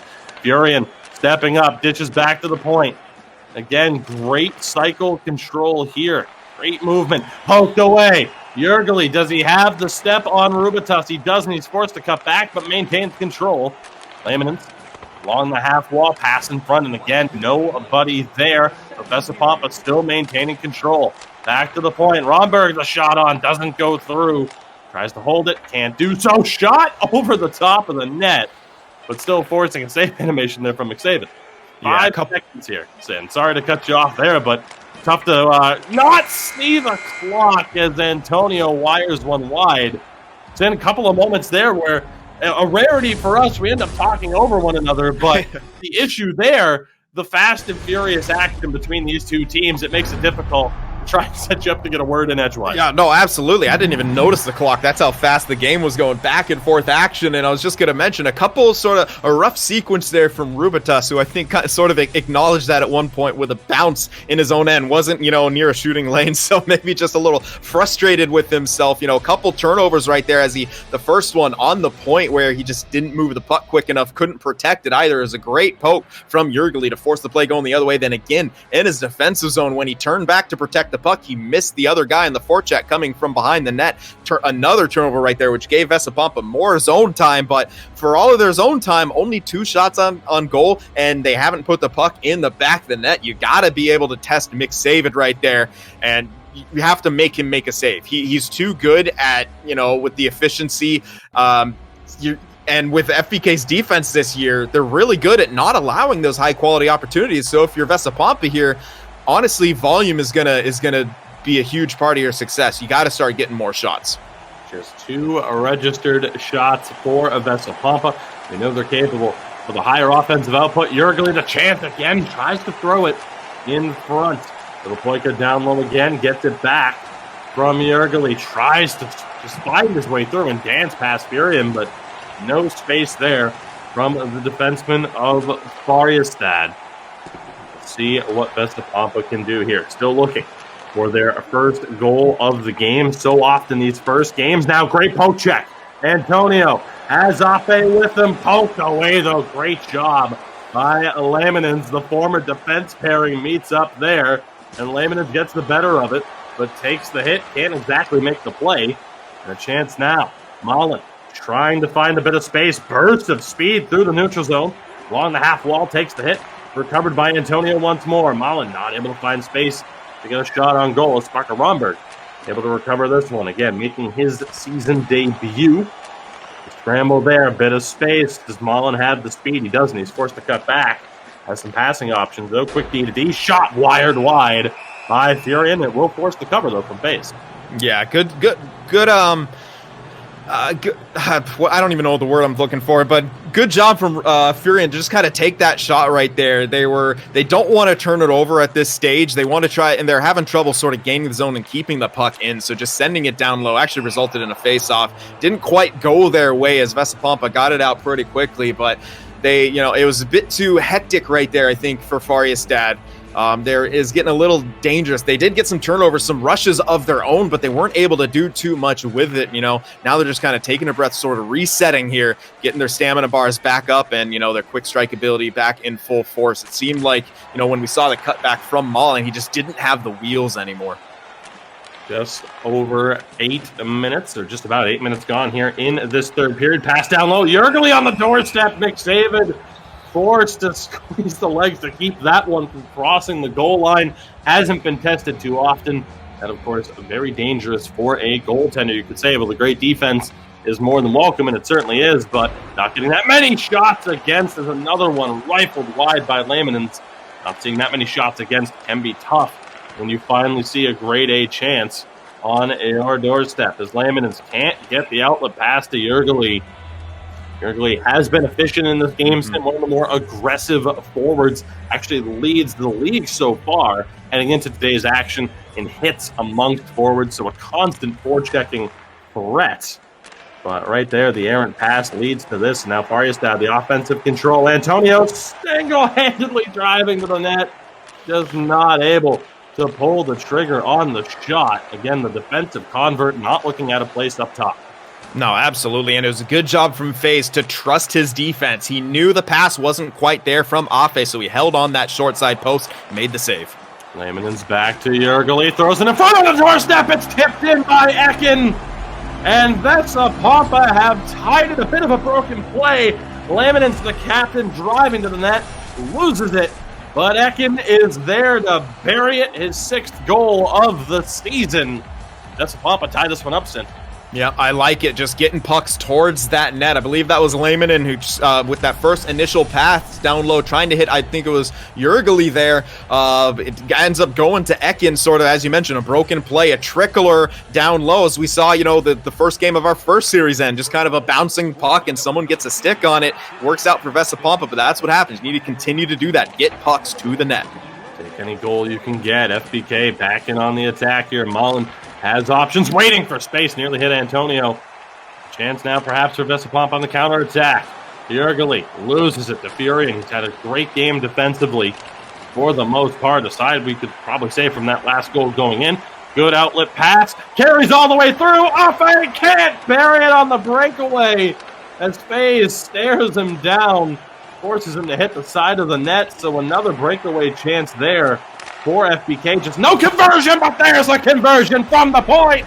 D to D. Furion rifles one into the far side corner, and Färjestad quickly regain the lead. Yeah, we talk so much about the forwards of Färjestad, but the unsung heroes at times on this team are Furion and Rubitas, both on the defensive side of things, guarding the net, making the job easier for McSavid, but also, as you can see there, on the offensive side of things, they've joined the rush at times, and you never see them get caught on those rushes, and wow, what a one-timer. With the nerf to those D-to-D one-timers this year, an impressive shot for Furion right there to give his team the league, and FBK, a huge moment here with about 5 minutes left in the third period, taking the league back. A quick strike there, and just what you need to do. Pass, shot to the net. And that's what Vesa Pompa, I think, hasn't done enough of in this one. It's just kind of throw pucks on net. The one-timers from the point, I don't think we've seen him take them. They're always seeming to look for that down-low cycle, which is great. But when you, as we said, have guys like Furion and Rubitas down there with Mullen helping out defensively, incredibly difficult to get what you want. And we saw their one goal coming from just putting that puck, into the slot, and just a great response there. Rubitas pass over to Furion, who buries it. As we're seeing a bit of a break here, a couple of the replays as a timeout is called. Vesa Pompa trying to collect themselves and try to find a way to tie this game here late in the third period, but they're going to be hard pressed. I mean, FBK's defense, I'm stunned at times from how much of a difference it is from last year. Absolutely. Again, second most goals allowed last year. Right now looking like they're going to be one of the top defensive teams, and they're in possession again here once more. Afe down in the office looking for space. Great puck control. Tries to just squirm his way through. This is unbelievable from Afe. What a job he was able to do there, at least in killing time. Not able to find an outlet pass though, although Sid, I'm not sure if he was really wanting to find that outlet pass. As Antonio draws the trip.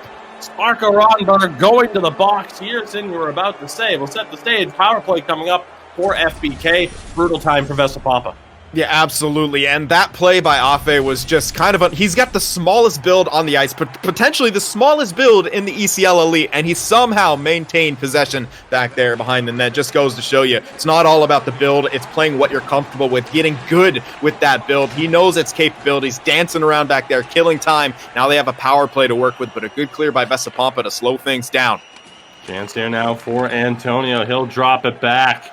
We'll see what kind of precious puck possession we see from FBK. A mistake could lead to the tying goal. Great movement here. Antonio loses it, and a chance now. Vilupoika trying to work his way through, but great job there on the back check. The quick out, trying to free him up, but Sin, that was fantastic. Lehmanen's all over it, robbing Afe of the chance, and it's an icing call on the power play. Perfectly played by Lehmanens. He will get beat if you allow Afe just to get that step to the outside, so he did what he knew he needed to do, which is to get in his bubble and play the body position game. Vilupoika nearly walking that one through. You see the aggression. Vilupoika sends it in front. Ekin just not able to get a piece of it. Down to 50 seconds remaining here in the first game of two between these two teams. Mullen trying to bide time, throws one on, and Faye is probably not the save animation he was looking for. That's going to be an auto force, so no chance to pass it out and try to hit him on the counterattack. Big face-off coming up here in the defensive zone for what has to be a tired Vesa Pompa team. No timeout at this stage to try and get fresh legs. Certainly benefits FBK with the man advantage expiring. Chance here. Antonio tried to go back down low, but Ekin was the only one there. 30 seconds to play for Vesa Pompa. Ekin walks his way through. Ronberg has it now, looking, throws it through traffic, just doesn't find its way to the net, and Afe is going to be able to chase this one down. 18 to go, no icing, and Afe, can he hold it low once more? Great job by the defenseman to free it up. One final rush for Vesa Pompa. Jurgeli back for Lehmanens, and again down low to the winger. Jurgeli bumped off the puck. Ekin fighting for it, can't hold on to it, cleared out, and Färjestad move to 4-1 on the season. Vesa Pompa down to 5-2 with that one. What a start to the season, Sin, for Färjestad. Yeah. And again, you talked about it, the strong defensive play and ultimately the defensive contribution. As we see here, it was Furion driving one home from the point off the D-to-D one-timer to give the win and 2 points to Färjestad. Yeah, and it's been a five-man commitment from Färjestad, this entire season. Just one change besides the name change from Maiza to Mullen, but just one change. It's Antonio Mullen joining them on the forward end, and he is, as we've said time and time again, not looking out of place whatsoever. I almost feel like him and Afe have incredible chemistry together, and both of them using a bit of the smaller builds, which is, again, Antonio did that a bit on the defensive end too. He had a smaller puck mover than we're usually accustomed to seeing here, especially in the higher level of the ECL, so he's, very comfortable with those smaller builds. I would say Färjestad is the ideal place for him to end up, and 4-1, can't really argue with that early on in this season. And what it comes down to for Färjestad, it's honestly, as strong as their offense is and as great as their quick strike ability is, it's their defense winning them games right now. And it just feels like that they were that one adjustment from being, an incredible team. And we saw that come to play and come to roost last season when in the playoffs, all of a sudden they had this incredible defense that we hadn't seen, and they were still able to get those quick strike opportunities. So it seems like they just sort of took a little bit of a step back on their aggressiveness, focused all five men on the defensive end of things, knowing that you have McSavid between the pipes who's going to make that big save for you. All the tools are right there. It seems like Färjestad has sort of figured it out here, in the ECL Elite. Absolutely. So, Sin, we have a lot to talk about as you get a look at the first goal here from Färjestad. Again, that quick pass from Antonio, able to find Afe. And we might get a look here again as well for the goal there for Ekin. Tied this one up, and I'm sure, of course, we're going to look at the third goal here. Perhaps not. We already saw it, of course. We're going to get a look at that first goal again, which is perfectly fine. But hey, when it's a nice enough goal, you got to look at it twice. But here it is, the D-to-D bomb from the point. Furion able to get that one. Not much FaZe can do there. He was pretty much solid defensively, or not defensively, but positionally with the structure. As you mentioned, at times, trusting that defense in front of him. But Furion, who we know can score some goals at times. He had 4 goals in 30 games last year. Now 2 goals in 5 games for him at this stage. So doing quite well for himself to start things off. We have a lot to break down heading into the second matchup and our final game of this broadcast. We hope you stick with us. But quickly, a word from our sponsor. It's Wilhelm.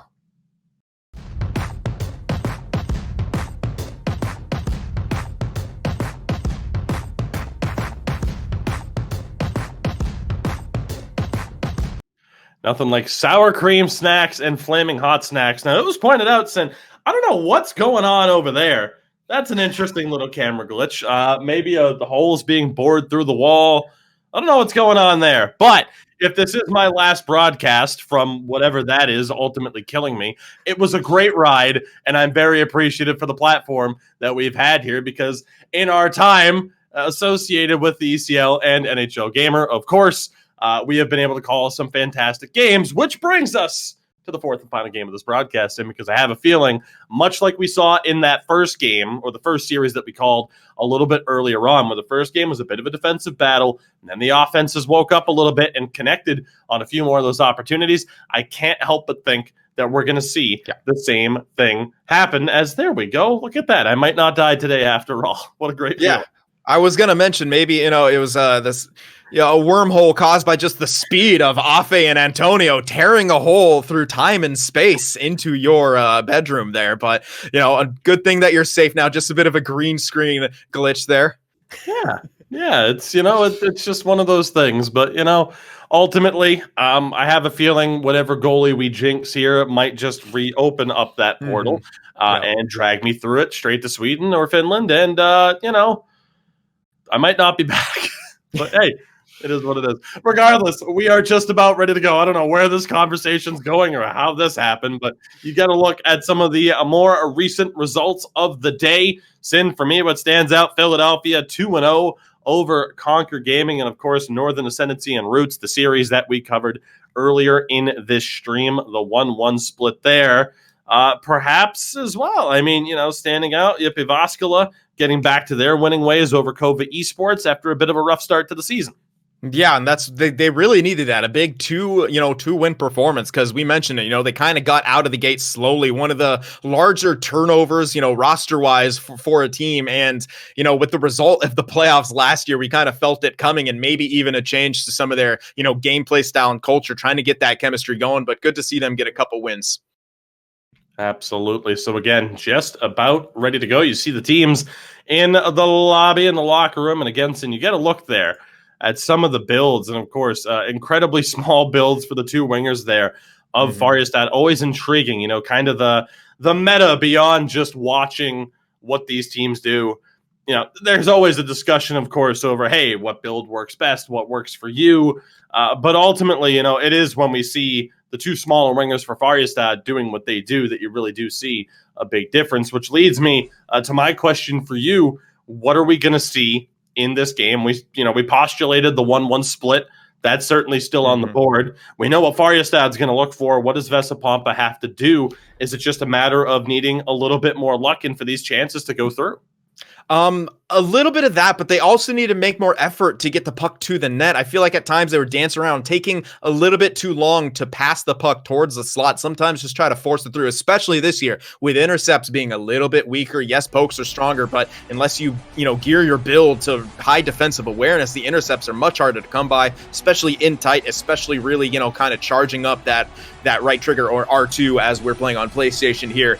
But Vesa Pompa in the past historically have been very good at making adjustments needed, whether it's in a playoff series, a relegation series, or just in a 2-game series. So I'm going to think they're going to start throwing a few more shots on net, trying to test McSavid a bit more, and we'll see a lot more offensive chances. We could very much see a higher score total in this game. All right, so here we go. Vesa Pompa in the white, Färjestad in the green, and quickly in possession here off the opening draw. Furion able to maintain that despite Jürgeli being right in his face. Good bit of forechecking pressure here. Antonio not able to knock it off of a former teammate there. Vesa Pompa looked to settle things down and recover. The neutral zone battle was really the story, I'd say, of the first period there. A bit of space for Jürgeli, and he's able to draw the early trip. So it's in a fantastic chance here for Vesa Pompa to get things jump-started. Yeah, absolutely, and this is exactly what they need. They go with an aggressive face-off here, maybe for that one-time option off the win, or maybe as a decoy. It doesn't work out, though. Great face-off win from Mullen there to get FBK the clear that they needed, and almost they'll kill about half the penalty kill off by the time Vesa Pompa gets back into the zone. This is not to throw you under the bus, but because it's very interesting to me. Malin was the one who took the penalty, if I'm not mistaken. That was Antonio on the draw. So, Sim, that's a defenseman who joined up to play wing, who can win centers. Antonio can do it all. Yeah, apparently so.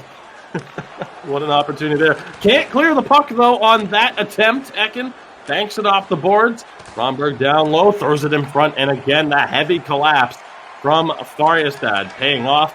That'll do it for the man advantage. So that great opportunity we spoke about for Vesa Pompa doesn't really pay off in the early stages. Malin a bit of contact to knock that one loose. Big stretch pass intercepted. Chance here for Villapoika. Has help, throws it across with a big interception there. And McDavid is able to cover it. So it's in. We have seen it from Vesa Pompa. Force the pass and hope for the best. Mm-hmm. But how long can you go with that strategy without it paying off for more than at least a goal a game?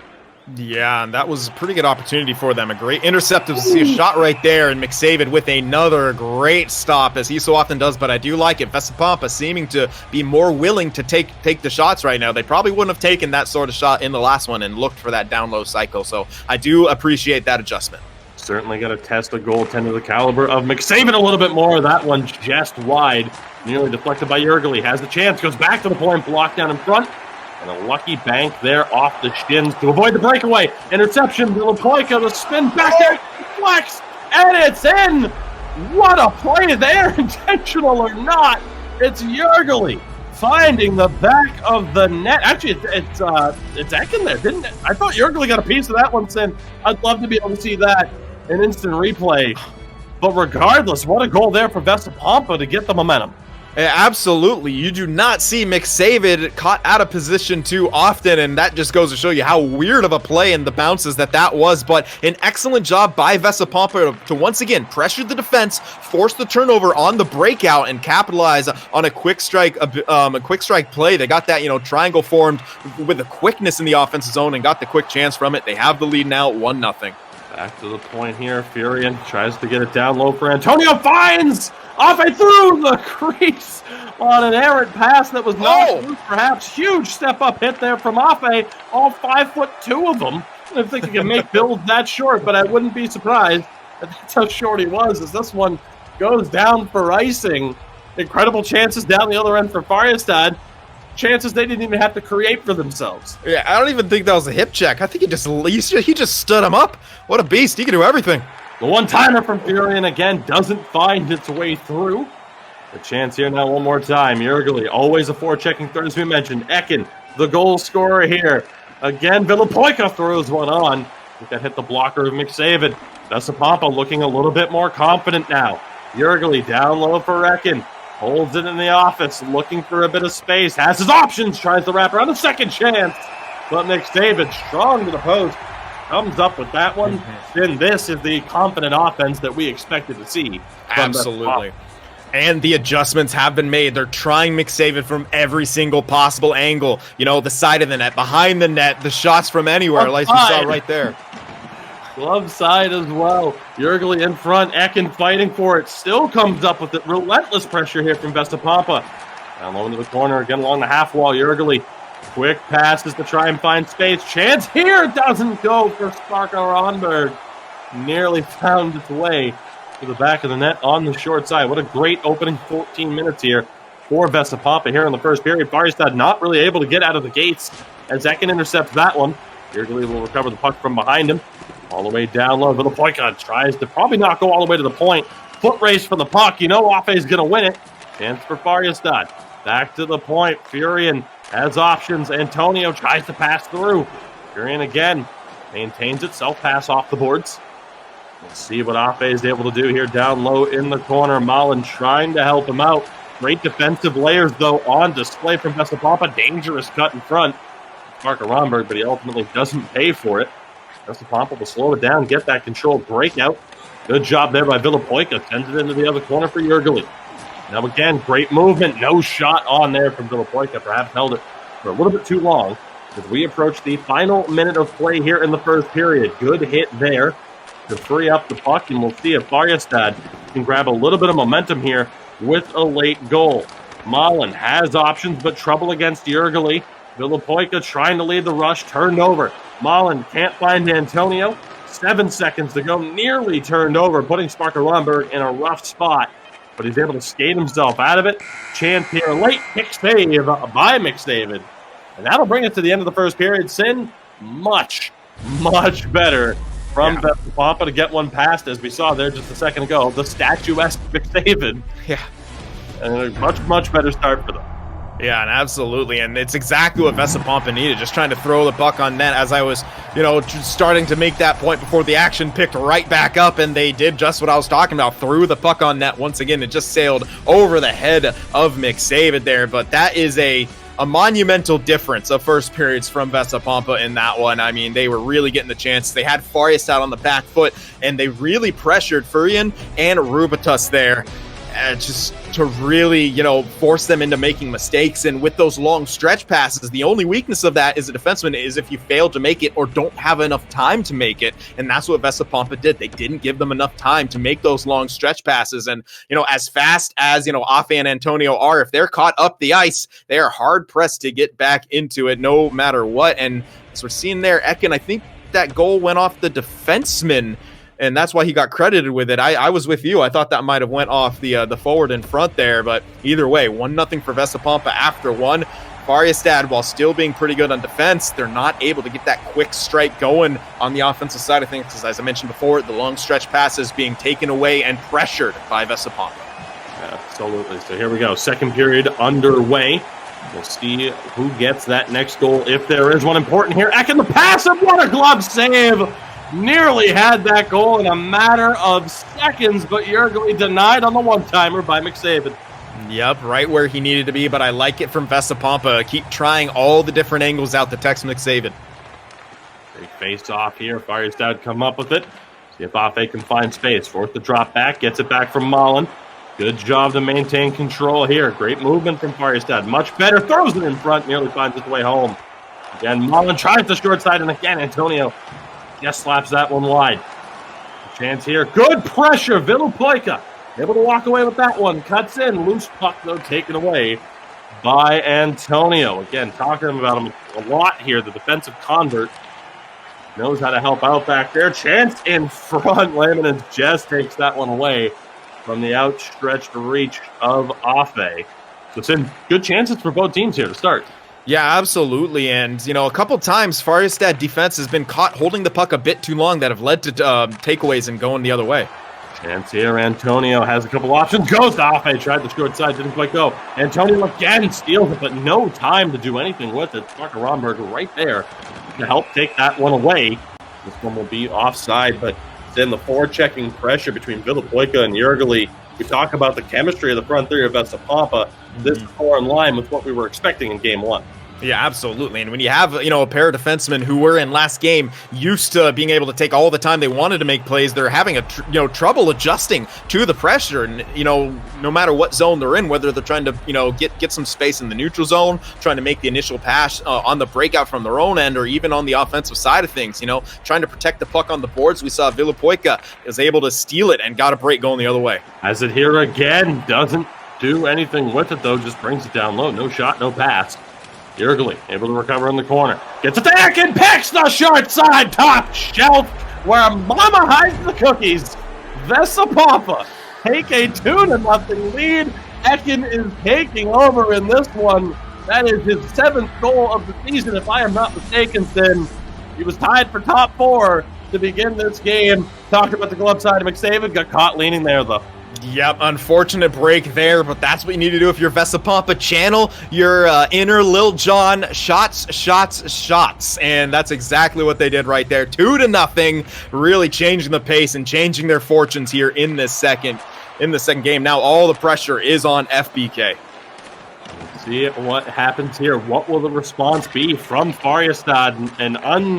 An almost unrecognizable performance here to this point, but still plenty of time to work with. It's Mullen down low. They tried the short side shot. Respect from Furian coming off of a goal in his last game, but it doesn't happen there. A big face off here for Färjestad once again. Mullen on the tie-up. Loose puck. Antonio comes up with it. Great poke check there to knock it loose. Färjestad, though, trying to step up the offensive pressure, but Villapoika just walking through the, just line of bodies there, somehow making that happen. Again, a turnover there at the line for Färjestad. Vesa Pompa back in possession once more. Ekin has both goals here in this game. We've already seen a hat trick on this broadcast, so you never know. We might be in line for another one. A nice call here, so a big chance for Ekin. Get his team a little bit of momentum with a face-off draw. Yeah, absolutely. We're seeing Färjestad have to stretch themselves out a bit more than they'd want to. Both Furrian and Rubitas sort of rotating on those rushes to try to gain the blue line. Shot, loose puck in front. Yergely hits the side of the net. Still fighting for it now. And Färjestad get it. They try the quick outlet to Afe. They have to cut around the back of the net to get it. Chance. Great pass and a better save by FaZe. Great puck movement from Färjestad, but they can't find the back of the net. Chance here. Backhand. Loose puck nearly kicked in. Quick saving. Able to keep that one out. Perhaps a little bit more luck than anything else. As Afe recovers the loose puck and finds Antonio. Mullen now. Can Färjestad take advantage of this counterattack? Mullen taking his time. Poked away. Ekin. Stand-up two-way play there for the centerman. Yeah, and unfortunately for Färjestad here, they have to look for those high percentage chances a bit, or at least they feel like they have to. So the hesitation, looking for the perfect play, being snuffed out by Vesa Pompa, and then good sticks from their forwards to, create the turnovers in good locations too, where they can get a break the other way. It didn't happen that time, but if they keep that up, their counterattack is going to just get stronger as Färjestad has to stretch themselves more thin on the aggression when it comes to the offensive zone. Färjestad tried the dump and chase there as well, but the speedier wingers nearly paid off. But here's Villapoika once more trying to cut in. No space, gets a piece of the outlet pass. And of course, Afe to turn around.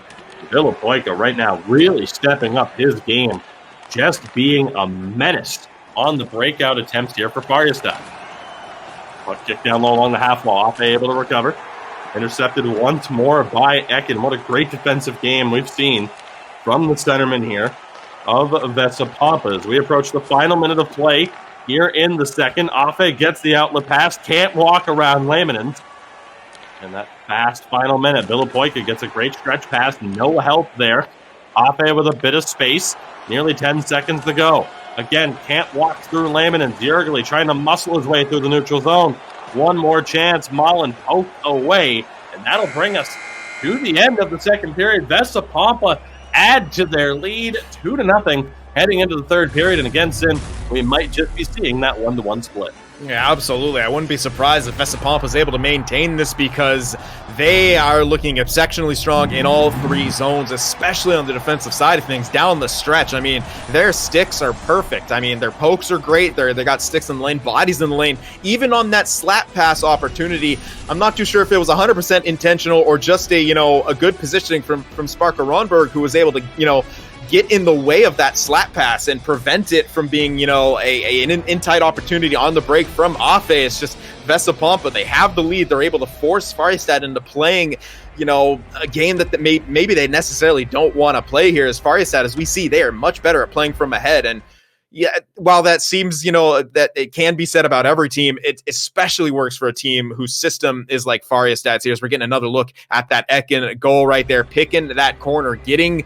McSavian to cheat a bit. He had to be, conscientious of that forward behind him, behind the net, coming out front for the one-time opportunity, and good awareness from Ekin, just throw that puck on net. And it's working out right now. The adjustments, we said they needed to be made, and Vesa Pompa made them indeed, and 2-0 lead because of it. Trying to see if that Färjestad offense can live up to the expectations that are there. We know what they can do, but often this season, I don't know if they have at all, really, from what I recall. Playing from behind, we'll see if they have the ability. That one hits the post. One time and it'll blow your balls off. Doesn't quite find its way to the back of the net. This one goes down for Isingstead. Nearly 3-0 for Vesa Pompa. Yeah, and those long stretch passes just seemingly not working out because Vesa Pompa, they can play more defensively. They have that luxury now with the 2-goal lead, and Färjestad, you're seeing them, just really trying to stretch the game, but it's so hard to do that when you got, those two defensemen for Vesa Pompa playing so far back and guarding those options. Another offside call here against Färjestad, just not able to find the offensive zone consistently here. Talked about that defensive structure for FBK. Right now, it's Vesa Pompa really trying to shut things down. Coast their way to a very important 2 points here. Of course, early stages of the season 11. A little bit of space here. They tried to hit the stretch pass. It'll go down for icing. But as I was going to mention, every point matters really in the standings. We saw some teams miss out by as little as, I believe, 1 to 2 points. So every point matters. Yeah, absolutely. I mean, you can't, it's even early on in the season where it might seem a bit inconsequential. It all adds up at the tail end. And here we go. Interception breakaway for GOALIE. Can't score. Loose puck is there. McDavid able to keep it off of the goal line as Rubitus on the back check nearly put it home for his opposing side there. Great save by McDavid, living up to his namesake sin that quickly. Talk about the counter-attacking ability of the Färjestad forwards. GOALIE, that was fantastic. Just incredible anticipation to read that D-to-D pass, and again, this time it's Vesa Pompa. Chance here, Furion trying to help Spain and shoots it chest wide. McDavid staring him down. Chance here, loose puck recovered by Afe. Färjestad getting caught, but then what else can they do? They need to try and put the pressure on. They're down by 2. Yeah, at this point, you're going to have to do that. You have to get more aggressive, and luckily you got a guy back there like McDavid who's just so good one-on-one. Opportunity, and now here, Mullen trying to find space. The goal for the D-to-D, intercepted by GOALIE once more. Another breakaway, and a flying poke check from McDavid takes it away. They try the counter-attacking slap shot. It doesn't quite work out the way they wanted. McDavid right now, 3 breakaways in the first 9 minutes. No goals allowed. Wow. And Vesa Pompa has just seemed to be slowly downloading Färjestad's play style and finding ways to counter it. And as this game has gone on, they are just getting stronger and stronger. That's the 3 picks of kind of those passes high in the offensive zone that Färjestad, they like to do to sort of open things up down low. But Vesa Pompa just jumping on it like a pack of hyenas. And just, we're seeing again, it gets the invisible wall there with the puck pickup. Mullen getting that and then just staying on the line there. Pretty unfortunate. The game could have been put away right there as we're seeing a quirk of programming at play. It is very tough here because despite some lines from us sometimes, we like to joke around and have fun, but obviously we try to keep up a professional look. But it is obviously incredibly tough as a commentator here to hold your tongue when you see something like that happen. Yeah. And we're seeing the players as well. That many rewinds and looks at it, it's almost like, they're trying to say something without saying it. All you can hope is that, if you're Vesa Pompa, you probably feel like it should be 3-0. And hopefully, as they say, it all comes out in the wash and the result ends up being what the result should probably be at this stage. But just about 10.5 minutes to go here. Another turnover. Vesa Pompa not able to walk his way through on that one. Färjestad running out of time. Antonio able to hit Fury and can't pull the trigger on the shot. Down low to Afe, who's bumped off by Laminens, who's done a great job in defense. The captain leading the way from the right-hand side on Vesa Pompa. Vesa Pompa, great move, just ran out of time. No help there from GOALIE. You see Ekin not exactly, well, he was on that play, but for the most part, letting the wingers do the work and helping out defensively as much as he can. Definitely a defense-first approach, despite the 2 goals. Yeah, and you're seeing him with his camera, too. Keep it, more back. Even as his forwards are gaining the zone, he's keeping it back because he's aware of Afe and Antonio trying to go for those long stretch plays. Down low, Antonio in front again. Laminens is there, despite the 2 goals from Ekin and the phenomenal defensive play. Laminens, the captain, the right defenseman there for Vesa Pompa, has played a fantastic game. Let's see here what Vesa Pompa can do defensively as the first not threatening there. The good chance for Furion. Again, the puck thrown in front. Almost the roles reversed here, Sin. It was Vesa Pompa in game 1, just throwing pucks in front and hoping for the best. Now we're seeing that desperation from Färjestad. Big move there from Clark and Ronberg to get into the zone. Not able to find the pass down to Vesa Pompa. Under 4 minutes remaining now, and it's another back-checking interception from the winger here for Vesa Pompa. Possession one more time, takes a big hit, and right now SBK able to keep it in the zone. Wrist shot on, blocked down. And a chance here perhaps. Ekin taking his time, drops it back. Good poke check there from Antonio, but again down to just 2 minutes remaining. Färjestad though win this 3-on-1 developing. Pass over doesn't go through. Loose puck, still fighting for it. And again, ultimately covered Looks like that one's glitching through the post there, but Faye is able to hold the post. Färjestad had some chances, but they just can't capitalize. Yeah, and that was some good desperate pressure right there from Färjestad, but an even better play from Sparko Ronberg as we have a shot on right there by Afe, just saved by FaZe. Again, the slap shot on doesn't quite go through. Passed up to Villapoika, also can't find its way through, but again, still fighting for it. Just not there. Final 45 seconds here for Färjestad to try and pull off a miracle comeback. We've seen crazier things happen. Furion, not exactly the hardest shot in the world. An easy glove save there for FaZe. Not caught moving on that one. Yep, and that's the what I'll call the hut adjustment. It seemed to be a bit exploitive. Those D-to-D one-timers last year, they got nerfed, and unfortunately a tuner set goes in all different game modes, so those D-to-D one-timers, very rare to get everything on it as a defenseman this year.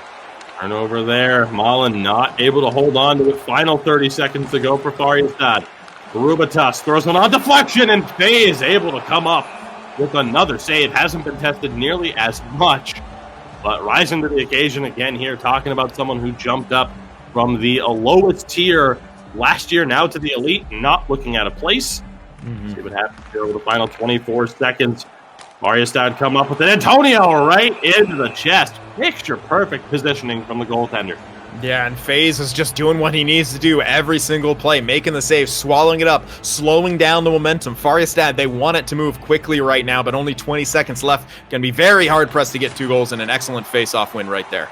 He's been phenomenal here down the stretch. He still has the puck now. Villapoika takes the hit. 10 seconds to go. Again, Sin, we are going to see a 1-1 split. Vesa Pompa going to take this second game. GOALIE to the defenseman. It's Antonio, it's Laminens against his former defensive option, and Antonio on the flip side for Färjestad. Sin, what a way to cap it off. Called out Laminens and his defensive ability. Gets a nice little consolation goal there at the end. The unselfish play from the winger. The captain makes it happen, and that is a statement from Vesa Pompa. Great bounce back win. Absolutely. With 0.8 remaining, you got to pay back your defenseman with a point from time to time. Maybe a goal as well at the tail end of a game when they were so solid, helping FaZe secure the shutout here. Tough break for Färjestad, but we're kind of seeing maybe their weakness is that if they have to play from behind, they kind of almost seemingly can't play in the system that they want. They're very much kind of a system-based team at times, with those long stretch passes. And now even, they're very good defensive zone play. On top of that, they're scoring less goals here. But when they have to open it up, you saw them. They're almost playing into Vesa Pompa's hands. And Vesa Pompa just a clinical performance now to make themselves 6-2 on the season. An excellent win from them to get the split here. And what a pair of series we had to call today. I mean, it doesn't get much better than that. 2 incredibly close matchups, living up to the hype in that regard. Perhaps no surprise there, Sim, by the way, on the final goal there from Laminens that GOALIE passed after the breakaway experiences from earlier in the game. Perhaps something for Vesa Pompa to work on. Not exactly testing McDavid all that much on those chances, but all in all, I mean, of course, some talking points really quickly for Vesa Pompa. Again, the forechecking pressure from the 2 wingers was fantastic in that second game. Ekin, 2 goals and then phenomenal two-way play. And then Laminens, of course, was phenomenal defensively, gets that goal. And it really is burying the lead. FaZe, great game from him, gets a shutout here.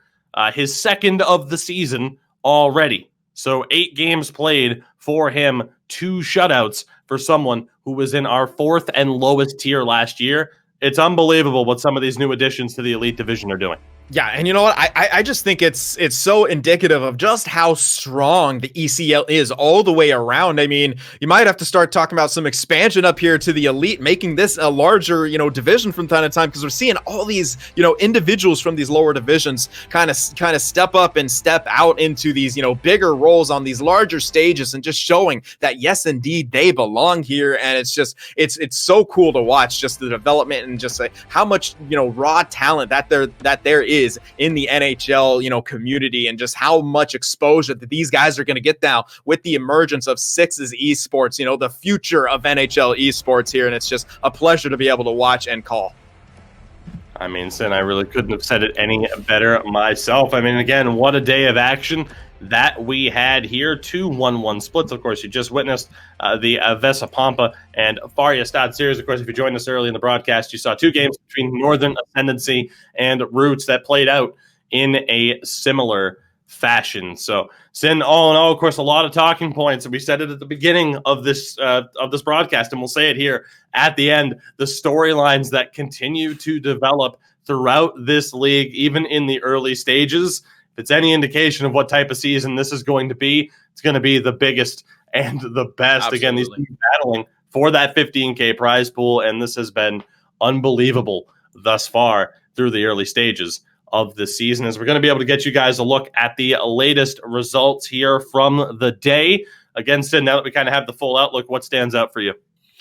I mean, what really stands out for me, and it's more of a big picture type thing, it's the teams that were bubble teams last year or who just made the playoffs or are really seeming to just take, grow in leaps and bounds, making the roster adjustments and, making the adjustments needed to their team strategy, as we saw Färjestad do, to really push themselves up into the next tier. I don't even know if we can talk about a big 3 or a big 4 this year. There might be a big 5, a big 6, 7, 8. Just that's how well these teams are growing and developing. And it's making this division probably the most competitive it's been in the existence of the ECL. And you do not want to miss out on how this season's going to go.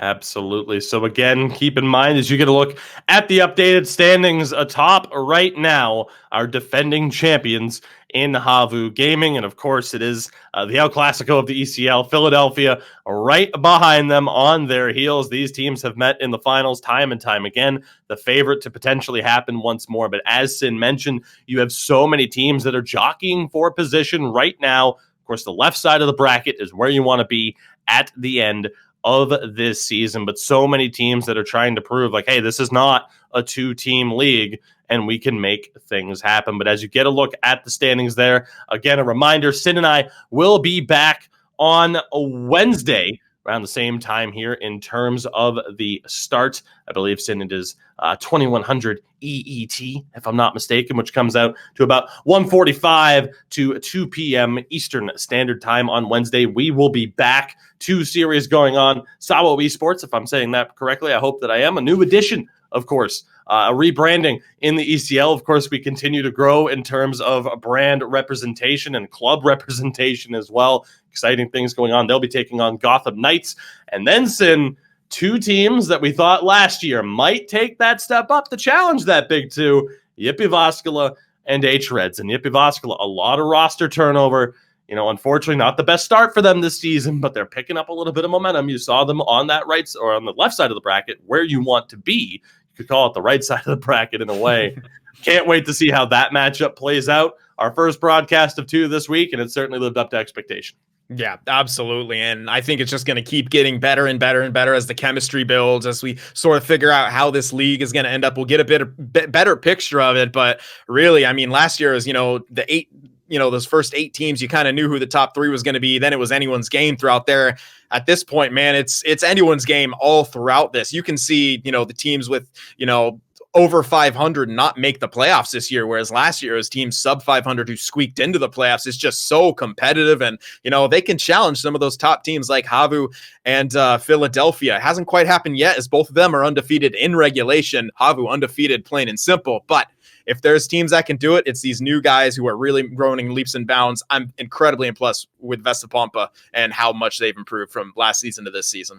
Absolutely. So many pieces yet to fall into place. We thank you very much for joining us on this broadcast as we continue to see the 11th season of the ECL Elite Division pan out. Again, brought to you by our lovely partners at Wilhelm. And as we wrap things up here again in chat right now, you can see the links to our Twitter, to our Instagram, of course, NHLgamer.com for all the information that you need as we continue to watch these teams battle it out for that 15K Euro prize pool. As we wrap things up here again, I want to thank Sim for joining me. As always, nobody else I'd rather be calling these games with. More than happy, of course, to still have this platform. We're incredibly thankful for it, and we hope to see you on Wednesday. You can catch Sin on Twitter, as you see on your screen, at SinFTWProd, and on YouTube at Sin for the Win Productions. You can catch me everywhere at Toogie20s, at Toogie24, especially here on Twitch and on YouTube.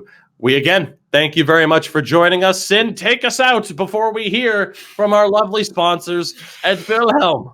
Well, I don't think I'll match it from last time, you chanting Wilhelm before we took it out, but some spicy action coming up, and we'll hear from our spicy sponsors now. Thank you guys for watching.